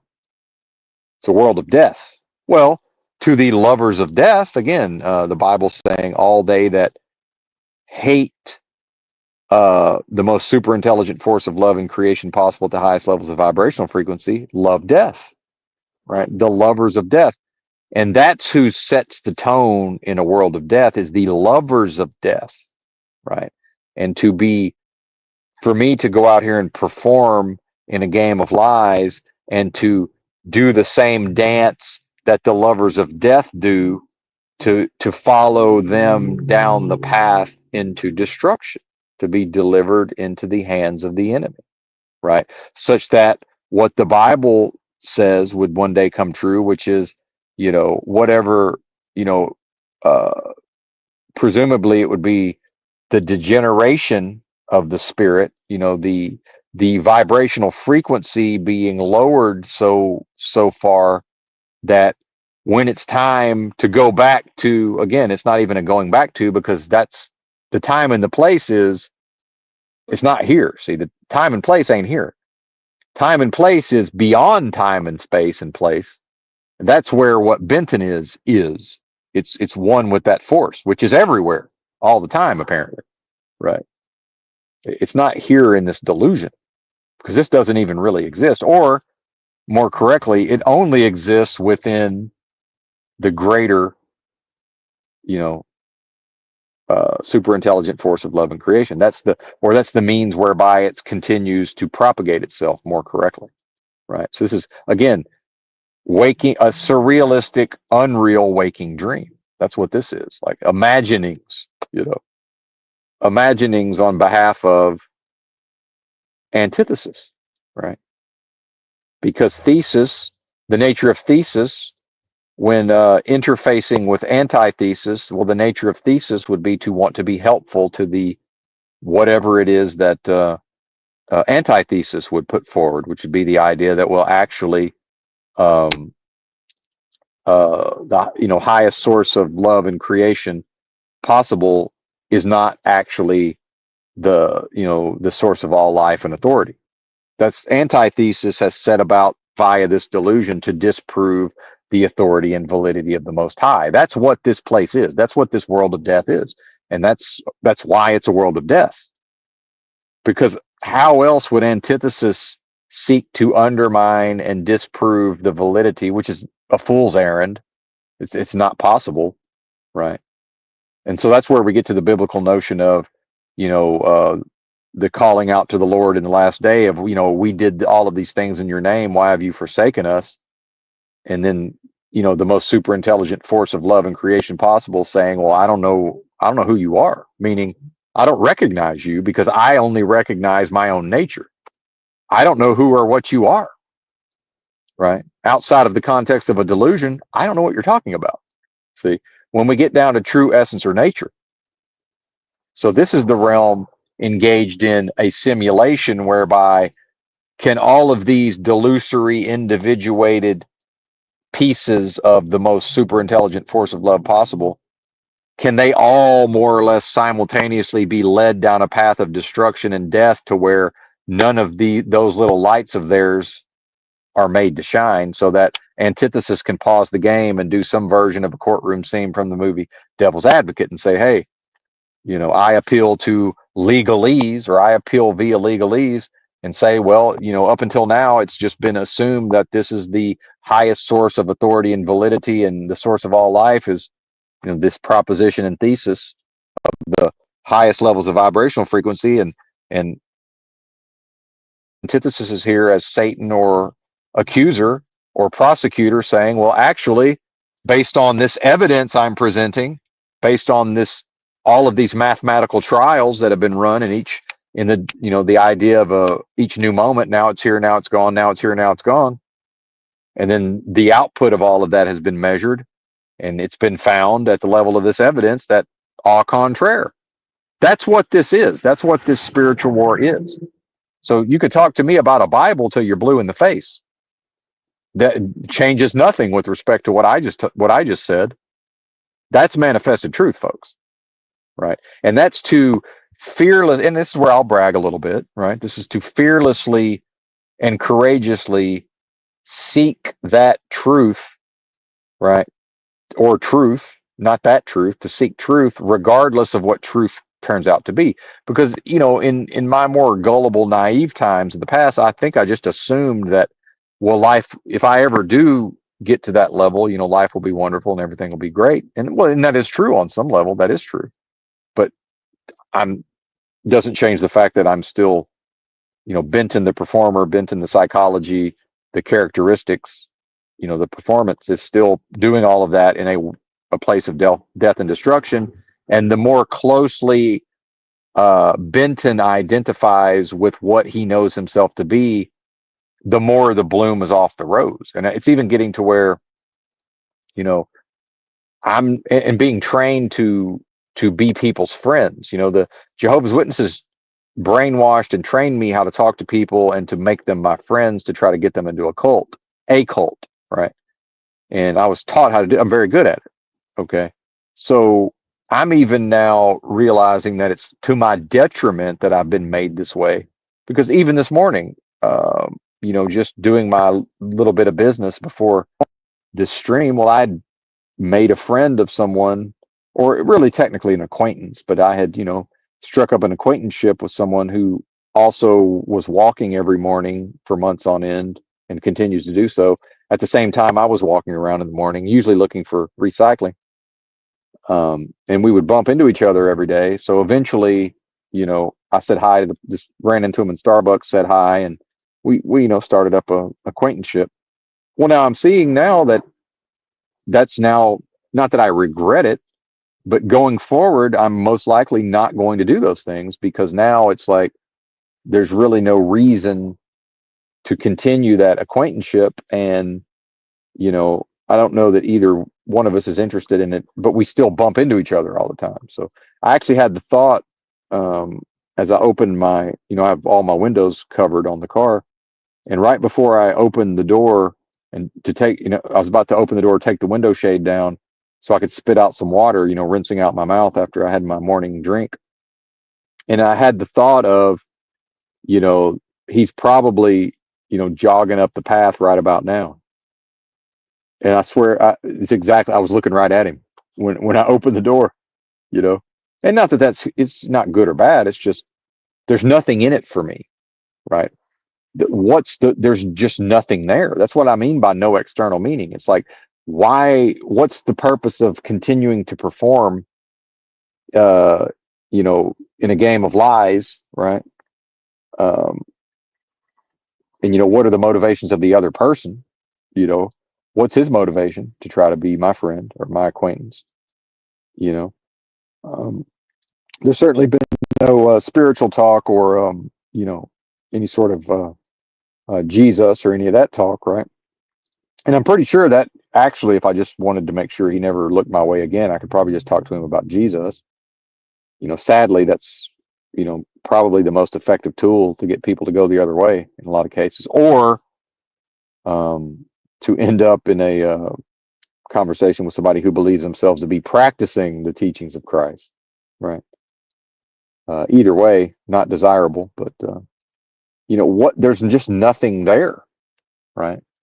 So going forward, it's just, the fact that I left to my own devices, if I'm not paying attention, pretty soon I will have made an acquaintance of somebody that I'm regularly bumping into, if that makes any sense. And I'm realizing now there's no purpose in that. There's no meaning in that. Certainly, as a willing again, the Benton side, the human side, within the world of destruction and death, yeah, I will absolutely be used as a vessel of my own nature to serve my fellow man and woman if that's what's appropriate in a given context. See, those are caveats. If it's appropriate in a given context, and it may not be. And how many times have you had a situation where, let's say you're just in public somewhere and you accidentally do something, maybe you drop an item, right? It's just something happens, and then humans reflexively spring into action to help you, right? Well, but that doesn't mean that they're helping, right? And this is what I'm talking about. So why are they springing into action? Well, it's because based on the way society functions, is they might be viewed negatively and be viewed as they're not willing to help their fellow man and woman if they don't spring into action. Now, that's an idea that's part of the game of lies. That's of this world. So when I see a situation happen, I observe the situation, and then I use my brain and my discernment to say, number one, am I able to help? Number two, do they need my help? And then number three, is it appropriate for me to offer my help, not to take over what they're doing? Because the people who spring into action to help, generally what that involves is they just completely take over the situation. And to an undiagnosed fake autistic person, like myself, I can't interface with that. So what I end up doing is I just back away and let them have it. And then they're looking at me confused because they think they're going to help me do whatever it was. And it was like, well, this is, number one, I don't need the help. Number two, it's like we can't both do this same thing. So I'm going to let you do it. Right. But again, what is their motivation? It's a negative motivation to not lose face.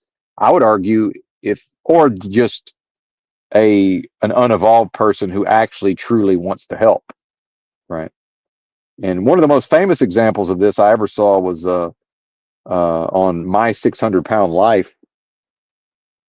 This woman, one of these 600-pounders, fell down in an airport, and she was with her mom, and immediately, since the 600-pounder knows who her mom is, she knows the mom's about to rush over and try to do everything in her power to make this have not happened. Meanwhile, there's nothing physically that anybody can do. This woman weighs 600 pounds, right?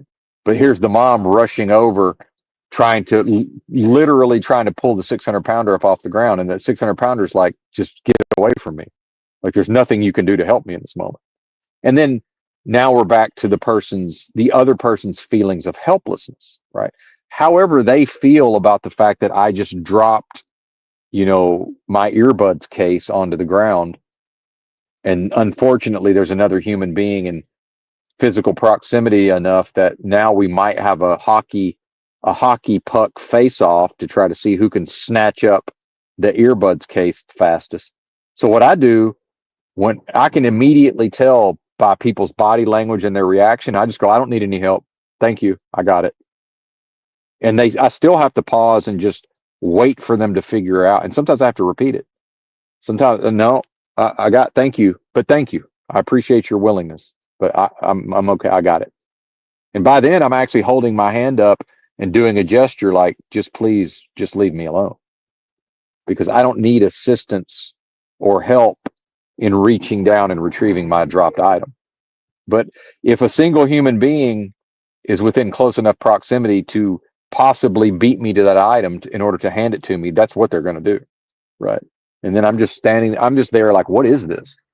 Like, this is crazy, because if they actually had my best interest at heart, if it was out of a notion of love, right? See, love don't do that. Love is going to be invited in. Love is not going to, again, that's aggression, assertion, and dominance. That's a person aggressively and assertively coming in and dominating my business, right? And again, this is back to what we talked about. Americans are indoctrinated that anything achievable is only achievable through the active or the yang energy. Well, how about the person who wants to be helpful? Perhaps they have a loving desire to be helpful. How about they temporarily inhabit the passive form and just wait to see what happens? Because if I need help, I will ask for it. Right. Now, many people won't, and that's fine. I will absolutely ask for help if I need it. Because part of that is the way I was raised. And I know a lot of you folks relate to this, is that if I'm able to, I will first seek to help myself before I ask for somebody else's assistance. And again, show me a human, I'll show you a hypocrite. That includes me. There's always exceptions to everything. I'm sure I've said something on here that runs afoul of what I'm now asserting. That's fine. It's expected. That's part of the process. Right. And just, what I see is in the game of lies, in the world of death, you know, there are savvy people, right? There does seem to be a layer of savvy people, and now that I'm in Los Angeles, California, I'm seeing more of those people. But outside the realm of the savvy, we see the psychology of the human, and it's just simply it's set up to serve death and destruction. It's not set up so. In the case where the person reaches down and beats me to my item and then, hands it to me, you know, people that's not love. That's a person motivated entirely by the game of lies and within the realm of death and destruction. That's not love. It's just simply not. Love would be, hey, I need to see what's about to happen here.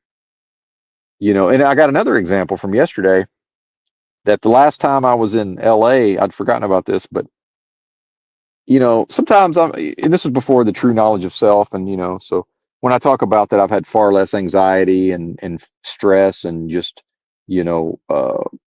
bad mood and just everything's, a lot of that's been alleviated through proper identification within myself. I was sitting in my car one day last summer, or actually it wasn't even summer. It doesn't matter, whenever it was. And some people, I was parked on the street, actually pretty close to where I am here. And some people pulled up and parked in front of me, a few cars up, and as they got out, I'm such a good profiler. I could just tell. I just knew. And again, this is intuition. I said to myself, I just felt that they were going to approach me. Right. Well, part of what Benton does is Benton, with his, beautiful mind and his, potential neurodivergence, I can't go from one mode to another mode directly all of the time. So if I'm mulling something over, especially if there's some sort of emotional upheaval and I'm sort of adrift in my sea of deep thinking, right? And I'm listening to something potentially all at the same time, I can't snap my fingers and be available to strangers who are approaching me to try to talk to me. It's just simply not, I lack the ability. And when I try to do that, it causes me harm. When I, on behalf of strangers, attempt to force myself out, it's a violation. It's to curse my own blessing, right? So this happened to me last time I was in LA, and they had these big blue IKEA bags that have been all the rage with certain folks in LA, to carry, just a convenient way to carry around one's laundry or just their items. They're somewhat coveted, these bags, these IKEA bags. And so both of them has an IKEA bag. Well, I don't know what's in the bags. Well, it turns out these are, these items to go pass out to the homeless. So they're on the mission of, we got to find some homeless people. And here I am and here they are. And I don't know what they're doing. And it's just almost hilarious to me how often someone just it's like they made a beeline for me. They just heading directly towards me. And I'm just like in horror, like, wow, they really are about to approach me. Almost like in disbelief, but then understanding, well, yeah, intuitively, of course they are. And they're wanting to try to pawn off some of these items, right? Which is fine if I needed the items, right? But and what I'm getting at is this is how this can't ever be love. if this was love, they would do it in a loving fashion. In a loving what would love do? Love would show up on a mission, and then it would see a person who might be in need, and it would observe and try to see, well, is this a person who might be in need or not? And then if they're not sure, love would stand a far enough distance away, because remember, from their perspective, a lot of these homeless people are mentally ill. Like, the worst thing a person can do is sort of sneak up on them, invade their space, and sort of forcefully start talking to them. Right. This is one of the number one mistakes people make with mentally ill homeless people on the street, and then wonder why next thing you know, they're yelling at everybody and destroying property and freaking out. It's like, yeah, they're mentally ill, and somebody invaded their space, right? And riled them up. So love would know this, and love would do this in an appropriate way, not based on what suits the person that's filled the IKEA bag with items to give to the homeless. Because remember, that person is on a path of destruction through a church, right? This is church-based activities. And part of them meeting the social contract of the church to not have love and not even love, but not to have acceptance and all of these other things withheld. Because remember, that's the stick, the carrot and the stick. Well, the stick is, if they don't go out here and do what's expected of them at the level of the church's social contract, now they might be subject to having acceptance withheld. Right. So this has nothing to do with me. The fact that they were approaching me has nothing to do with me. Can't ever be love, see? And as soon as they started trying to talk to me, I was like, look, I don't know. I said, y'all got to get away from me. I just shook my head. I said, y'all got to get away from me. And that was the end of it. Because I wasn't. Now, here's what the difference is. If they would have stood off to the side, right, and treated me like a human, and recognized that I might be doing something. See, and that's another thing is, well, from the Christian perspective, I've allowed myself to fall to the streets. So that can only be a moral failure from the church's perspective. Therefore, I'm a lowly, wretched, sinning creature from their perspective. So I can't be doing anything of value as I sit in my car. It's not possible that you know, I'm undergoing a process that actually leads to my ability to do live streams. And in fact, at that time, had a lot to do with a sizable portion of my income was coming from these live streams. Now, I wasn't doing a live stream. I was doing a thing that productively contributed and continues to contribute to my ability to do a live stream.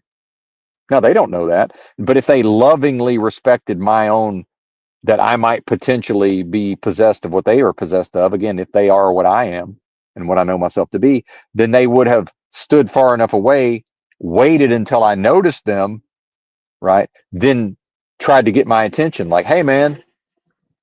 And then, but don't give me the spiel. Wait for me to take the earbuds out of my ears. Wait for me to pause my phone, right? And give them my attention. Because remember, I'm so opposite of ADD. I have too much focus. I'm supremely focused as they approach me.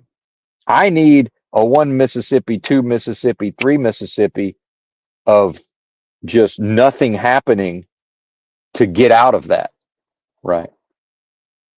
But when they invade my space and try to start talking to me, they are removing that possibility, and that can't ever be love, right? And the reason I'm telling this story, and part of me wanted to feel a little bad for harsh, but that's what they need to know that. Like, they need people to react that way. And then maybe if they mature and pay attention, and they can change their approach. See, what was incorrect there was their approach, right? Because they have a desired outcome, which is to give these items to the homeless, so that they, out of fear of having the acceptance of their church congregation withheld, and the church is leading them down a path of destruction. See, this is what's happening. So I didn't realize it was the same people, but I was fast walking on the sidewalk, and on my way to my car, and I passed two of these people unknowingly. I didn't realize it was, and it was different people, but same modus operandi. And I get in my car and I open my door, and now I got I'm visible, and I look up and they're headed right for me with the IKEA bags. And I said, "Man, can you believe this?" And thankfully I had enough time to I just put my shade up and close the door. I mean, in their face, dude. Like in their face, I just put the shade up and shut the door right in their face. Cause fuck them. Those are lovers of death, whether they know it or not. Why would I concern myself with again, if I had a better way to facilitate that, all it would have been was if I could have mode switched, it would have just been me lecturing them on, hey, how come nobody's trained y'all on how to interface with the homeless, basically, because this is not the correct approach. So I probably prefer to skip that part, skip the lecture, right? And this is where we also get to the intention is not important, because a lot of people will say, well, who the fuck are you? How dare you this? How dare you that? Beggars can't be choosers. I'm not begging. What do you mean beggars can't? I wasn't begging. I was sitting in my car both times. They identified me as someone that they might put into the category of a beggar. They did that. See, or someone who, might be willing to receive alms, right? Alms giving, right? Alms giving. Well, what about my free will? What about my choice to either participate or not participate? What about that? Where does that enter in? And what we're talking about is it's removing my agency, and it's authoritarian. It's like, hey, man, we're the ones who are here to give you the things, and we are going to intrude on whatever you're doing can't have any value or purpose, because it has to be nihilism, because anything that does not 100% line up with the beliefs of our church is nihilism. It's to believe in nothing, right? So therefore, Benton, your entire existence and how you choose to live your life in this moment is invalid from our perspective. That's what's being communicated. That's what's being acted upon. Oh, so you're telling me I need to placate to that? That's a violation. If I placate and bow down to that, and if I buy into their notion of me as a lowly, wretched creature, that's to curse my own blessing. What I am doesn't know lowliness. What I am doesn't know wretchedness. What I am can't conceptualize any of that. See, again, it's this world always in each new moment offering me an opportunity to opt into cursing my own blessing. That's what this realm of death and destruction is. And much of it is conducted via the game of lies and via business. And so what's here for me, folks? And I don't say that as a victim, right?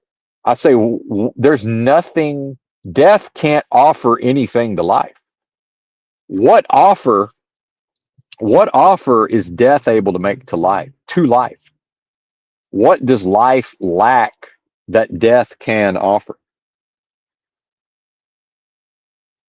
Because remember, it's not liberation from the cycle of life and death. It's a liberation from the cycle of death and rebirth. The being's not seeking liberation from life, right? The individual doesn't seek to be liberated from the possibility of living. It's to be liberated from the cycle of birth, of death and rebirth. The idea of being recycled, which is, again, I don't have a dog in that hunt, but that's the point I'm making.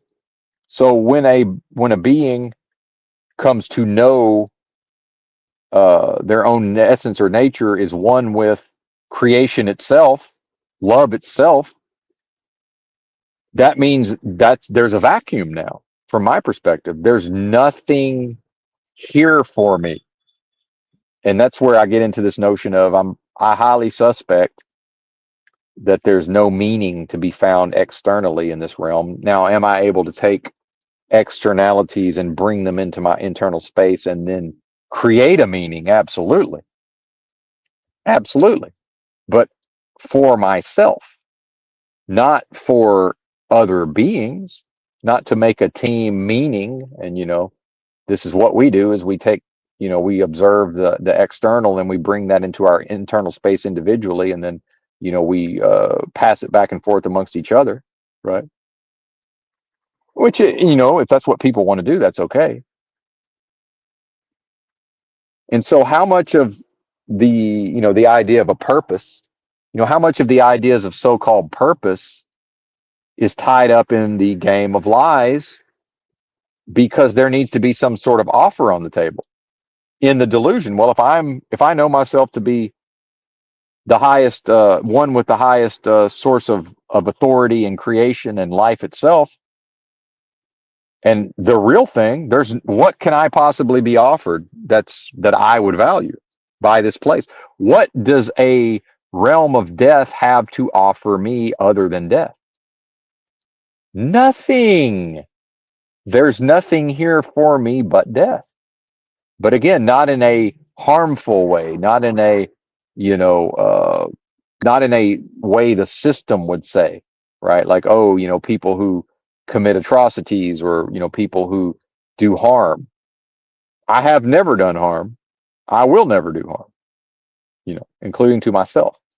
Not on those serious levels, not on levels that serious anyway, right? Certainly some self-destructive behavior, but not physically, not in a direct, overt criminal fashion.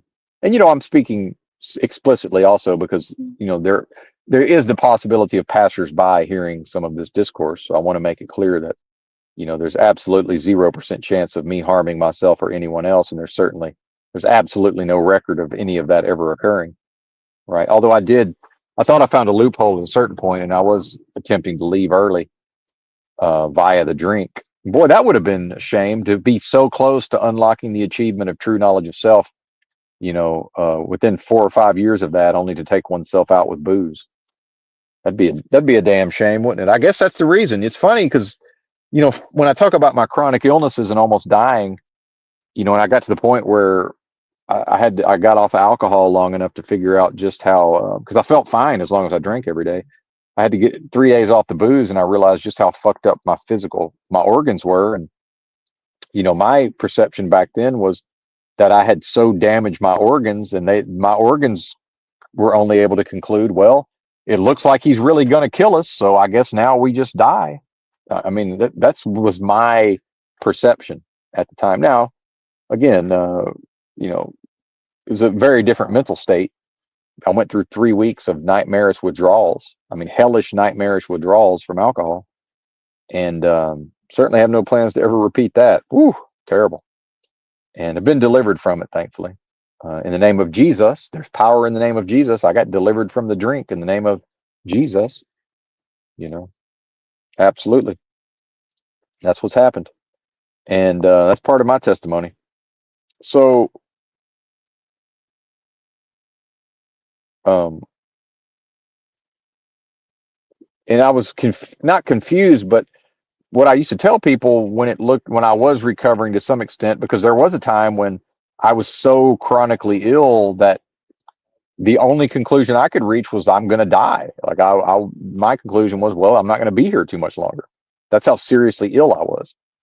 And so now it's been long enough time and I've recovered to where my body is mostly normally functioning as far as my digestion and my organs, mostly, right? That presumably, barring the unforeseen, I'm going to be around for some time. But so it was a bit of a mystery. Well, clearly I chose to live in that moment. And I can now only conclude, well, that was the reason, was because, the spiritual guidance and protection that I've received my entire life, again, power in the name of Jesus, not because I did anything, right? This is just how it's been, you know, that's the reason why I chose to go on living, presumably, was that to continue down this path and to unlock that achievement, but not to do these live streams necessarily, these entertainment live streams. And, again, it's not Benton it's not Benton the persona, the personality, the psychology, the performer, the performance, the characteristics. It's not for him to envision ahead of time what might service look like. It's just to have a desire, or to be one with, you know, the most super intelligent force of love and creation possible, and to tap into that and to desire to be helpful, which is in some ways how the royal we got into this mess in the first place, because that was the mechanism whereby antithesis was able to appeal to thesis and say, hey, how about we how about we conduct an experiment on old Job here and see what happens. And that's probably a metaphor for this existence at all. That's probably a metaphor for the vacuous, delusory, adversarial um, realm of business transactions that we find ourselves in, right? The royal we finds ourselves in. That's probably a pretty good analogy or metaphor. It seems to work. And see, there's nothing to be done. There's no fixing this. There's no resolving it. There's no changing it. There's no debating it with other people. There's no aligning oneself with one side of it or the other. The notion of sides within a delusion is ridiculous in the first place. You know, um, even attempting acts of sedition or seditious speech, which is what Jesus was supposedly convicted of before he was executed, was sedition. Like, what good is that going to do, right? Um, yeah, go ahead and have a communist overthrow. It's just still going to be a strongly authoritarian government. What's the difference? Yeah, things might temporarily improve. I will say this: if after the revolution, if the system was to allow some sort of communist revolution. And yes, it's debatable that it's already happened in some ways. I understand that. But just, I mean, a full-fledged, overt communist revolution, if that were to happen, which is, I don't think it's going to, but at least not now, but if that were to occur, after the dust settled, yeah, probably things would be less nightmarish for the people for a time, right? Probably would be less nightmarish, and then it would quickly, over a period of years, become just as nightmarish and hellish and enslaving as what exists now under capitalism. It's just temporarily people might have a better time of it. But what's the difference? That would just represent some version of people thinking the '90s and the early 2000s was some great, time of affluence, right? Which it wasn't, but it was just again slightly less hellish than what's going on now. But that's all that would represent. So what's the difference? Or what's it even matter, right? And my thing is spiritually, hey, demons, do your worst. Do your worst, antithesis. Do your worst, enemy. Do your worst, and demons. Because y'all can't touch what I am, so go for it, right? And that's the nature of the thing itself. That's the nature of I am. Demons, hey, bring it on. Demons can't touch what I am. Antithesis thinks he can have a go at what's considered my most my strongest supporter here on earth, Job. Oh, have at him. Because if he can't if he's so if he's on such bullshit that these lowly wretched demons can affect him, then we don't need him in the first place. We never knew him. Fuck him. Fuck him. That's the nature of what I am. But not to see him, because again, that nature can't conceptualize catastrophe. So it's actually, fuck him is more of just an expression, right? It's more of a cultural expression than a damning. It's not a wanting to see bad things befall him, right? It's not that. So there's not this, this idea of a Jehovah God in the Old Testament, destroying all of these people. See, that's not it, man. That's not it. Because the most super intelligent force of love and creation possible at the highest levels of vibrational frequency doesn't know how to do that. Doesn't know how to do that. Can't relate to that. Doesn't have it in its nature to do that, those levels of destruction. Right. Well, look at the world of death and destruction. That's yet another reason why this world of death takes on the form that it does. Again, the inverse of the proposition. That's what this place is.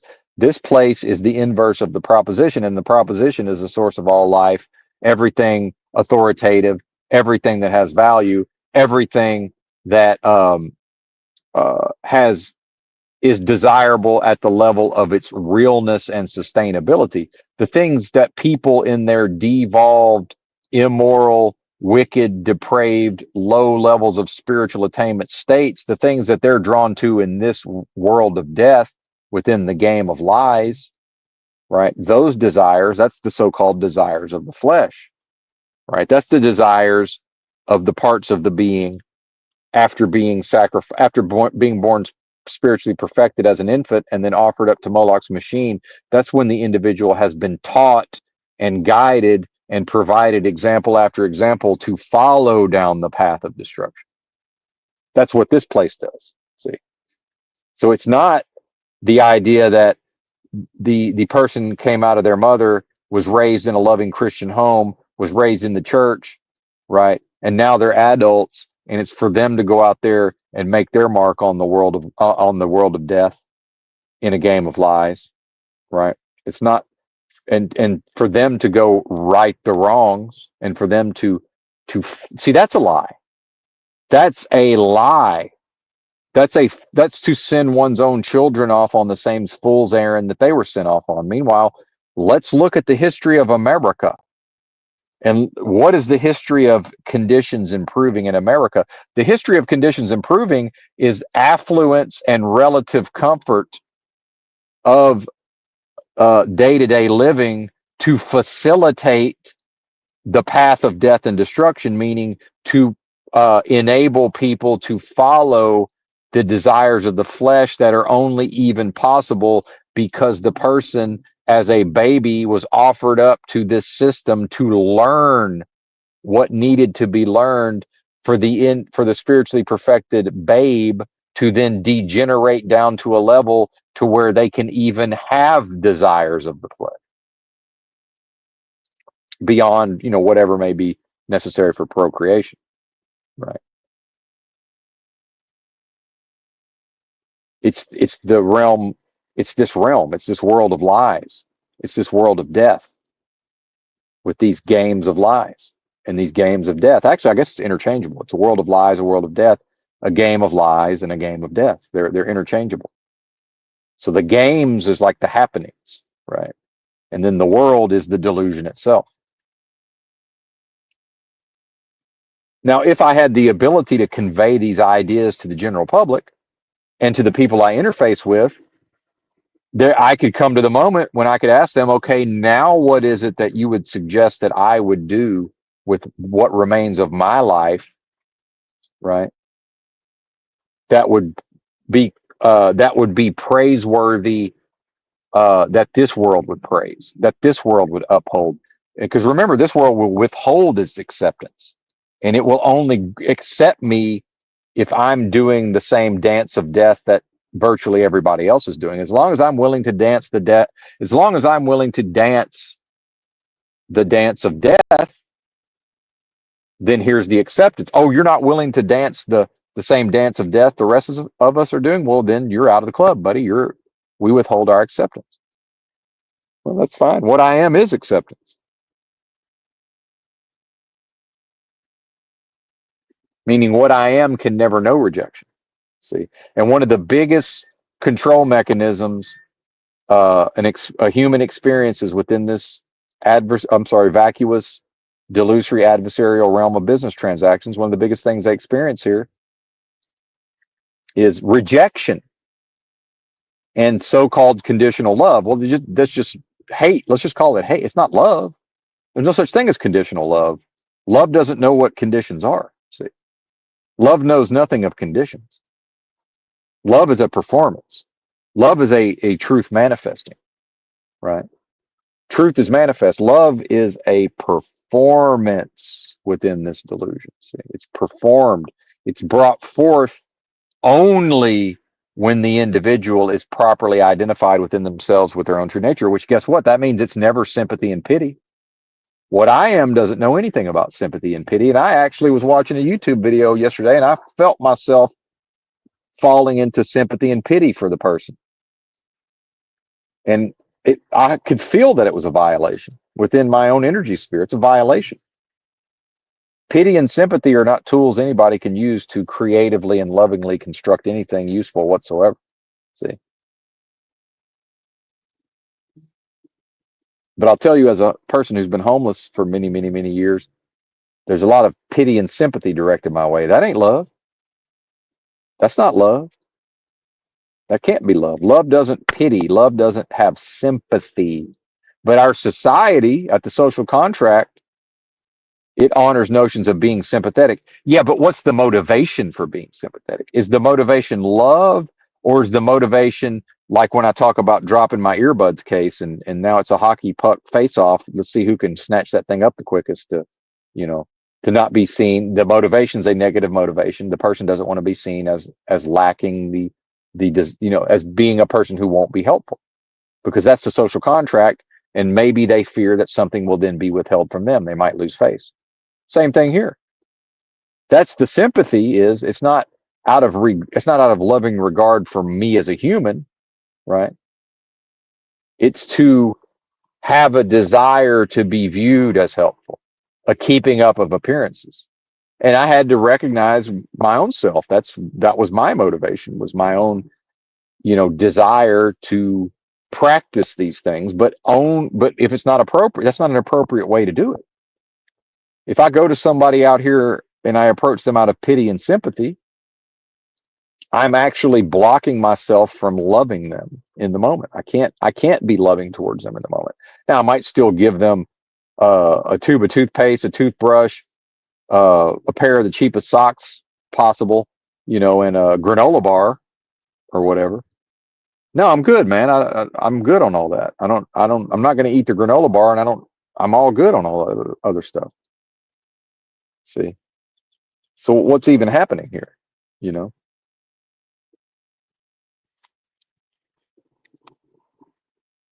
What even is this?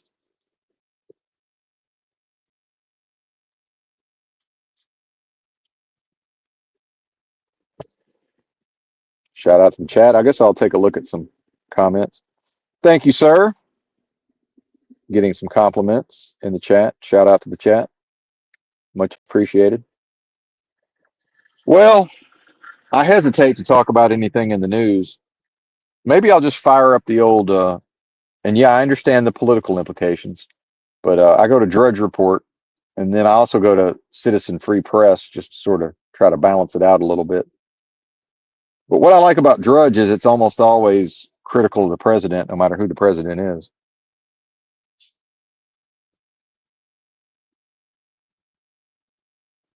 So give me a second. I'm just going to peruse the headlines here.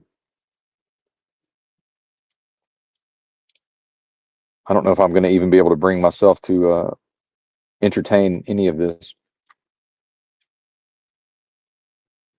I saw Chalk Body Outline did some streams breaking a lot of this stuff down that's going on with the all this stuff in the news. So maybe check him out too, at Chalk Body Outline. Here's a headline: everything is a false flag now. Of course, Ozzy passed, but I can't be bothered to concern myself with that. Although it does tie into this King Cobra JFS, which is a internet personality I like to follow at sometimes. Who that's his big hero is Ozzy Osbourne. Again, game of lies. See, they're setting up the lies here, the propaganda. As President Donald Trump struggles to contain the fallout related to his handling of the Jeffrey Epstein case, some of his own supporters have decided only one conspiracy theory could possibly explain what's going on. Welcome to the era of the false flag. And Chalk Body Outline's been talking about for years. He predicted that conspiracies would go mainstream, and just the concept of false flag being mainstream. Of course it is. And then we have meddling with the Federal Reserve could backfire on president.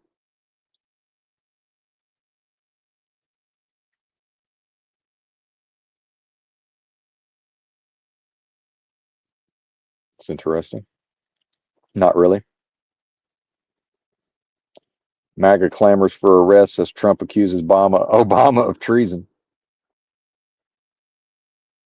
Which makes me wonder, why was Trump such a great fan of Clinton's presidency, but not Obama's presidency. But I don't know. I'm just asking the question. Republican Senator 73 freezes during interview. So like Drudge Report is basically like what InfoWars was, like 10 years ago or 15 years ago, but then now InfoWars it's been carrying the water for Trump for so long. And so in some ways co-opting the opposition, right? The internal right-wing opposition.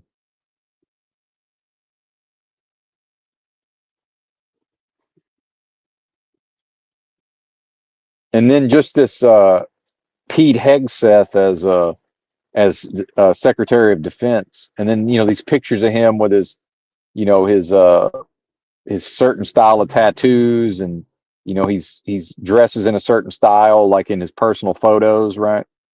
And I'm just looking at this like, historically, this is not who, like, people who really thought America was the shit. Like, this is not the type of person, this is not the image of what they would want as defense secretary. But this is again what I talk about with the progression. You know, what passes for conservatism these days is a guy with tattoos on his arms and some sort of tank top with a Gadsden flag message on it or whatever. You know, looking like a bozo, right? And being trying to be taken seriously as a person. You know, and I know when I take my shirt off for 2 minutes, 2 to 5 minutes to get a little bit of sun, because I am quite pale. I'll burn very quickly, and people see that I have no tattoos. They're probably wondering, like, where are his tattoos? It's like, yeah, on some level, I'm a serious person, and I would like to be seen as a serious person. To me, serious people don't put tattoos all over their body. Now, that's my opinion. I've got no beef when it comes to tattoos. I believe in freedom. Do whatever you want. My point is, generally speaking, historically, the types of people who love themselves some American exceptionalism and love themselves some government, they want the serious of the serious. They want the most serious person possible as Secretary of Defense, and that's not somebody who goes around in a Gadsden flag tank top because they want you to be able to see their guns, and they want you to. Well, they're probably carrying a gun on their hip, and they probably got a rifle, and then they want you to see their arms because they've been working out, and then they want you to see their right wing themed tattoos. That's not a serious person. Serious people don't do that, folks. I hate to break it to you. Serious people who are serious about their path in life and serious about what they're doing, they don't behave that way. Full stop. Full motherfucking stop. They don't behave that way. Here's your sign, conservatives. Military monitoring bathrooms to comply with anti-trans order. So I guess this is the inverse of what they don't ask, don't tell. Now this is a see something, say something when it comes to the bathroom. Do you see the mockery? Do you see the system mocking us, or mocking the royal we? The system is mocking the royal we, because first it's don't ask, don't tell, and then that was Clinton. And by the way, Clinton came up with don't ask, don't tell. Trump for a time wouldn't shut the fuck up about how much he loved Bill Clinton as a president, and now Trump as president has flipped it to see something, say something in the barracks bathrooms. What a joke, man! What a fucking joke! But again, I have a memory. See, most folks have no concept of this. Oh, that's right. Bill Clinton was see don't ask, don't tell. Oh, that's right. These supposed interviews are resurfacing, which I'm not a big fan of the resurfacing, but it's at least in the news cycle now that Trump used to be effusive in his praise for Bill Clinton's presidency, and Bill Clinton the human, and Hillary Clinton as the wife of a president. Right? Hilarious. See, I have a memory. I'm able to connect all of these dots. Bruce Willis can no longer speak, read, or walk. What? Why do I think that's funny? It's not funny. But am I experiencing pity and sympathy? No, I'm not. No, I don't find human suffering to be funny, but just something about the idea of Bruce Willis. can no longer speak, read, or walk. Oh man. Oklahoma man executed by Syrian-backed jihadis. Huh. It happens, I suppose. More than 100 aid groups warn of mass starvation. Study pandemic aged brains by 6 months, even if never infected? Question mark.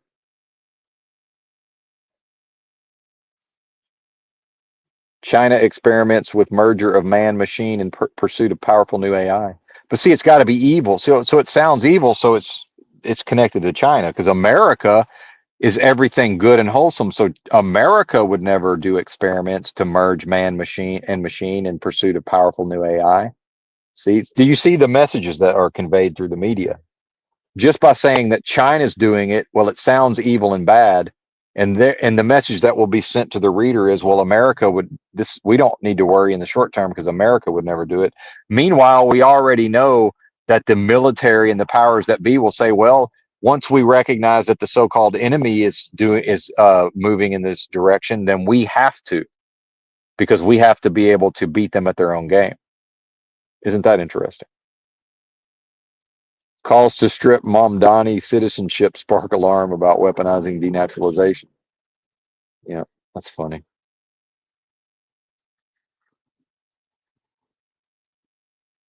U.S. deportees freed from Salvadoran prison describe horror movie. Yeah, this World of Death is a horror movie. Absolutely, it is. Yeah. Amazon wants AI bracelet that records everything you say. Well, we have that. It's called the smartphone. I guess now they want a smartphone bracelet. Well, that already exists too, right? The Apple Watch type shit, Android Watch, whatever all this is called. Product goes rogue, deletes database. Yeah, I skimmed that article yesterday. Apparently, AI deleted a database, even though it was told not to. Death of alpha male as science reveals who really holds power in battle of sexes. Exactly. I've been off the alpha male boat for a long time. Yep. Bunch of nonsense. Conservative stars now regret leaving California to follow Rogan to Texas. It's no Los Angeles. I love that. I follow a lot of that stuff through Brendan Schaub, these channels that remix Brendan Schaub's content. Yeah, that's right. Researchers can now. Oh, eating eggs weekly may lower Alzheimer's risk. Delta plane narrowly avoids collision at Mexico airport. From Canada to Finland, U.S. neo-Nazi fight club rapidly spreading across globe. All right, I got to screenshot this. That's hilarious. I screenshot a lot of things on my phone, and then it's hilarious years later to have all these screenshots from, Drudge 3 years ago, and you're just like, wow, this is just really shows how nonsensical and just fucking crazy all this is. Unfortunately, a lot of that's on my old computer that I no longer have access to. So, but we used to do that on the old Chalk Body Outline Discord. We'd go through some of my old screenshots and just laugh and laugh and laugh.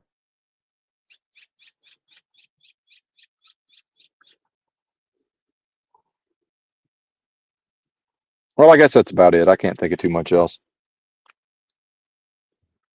Thanks for watching. Bye.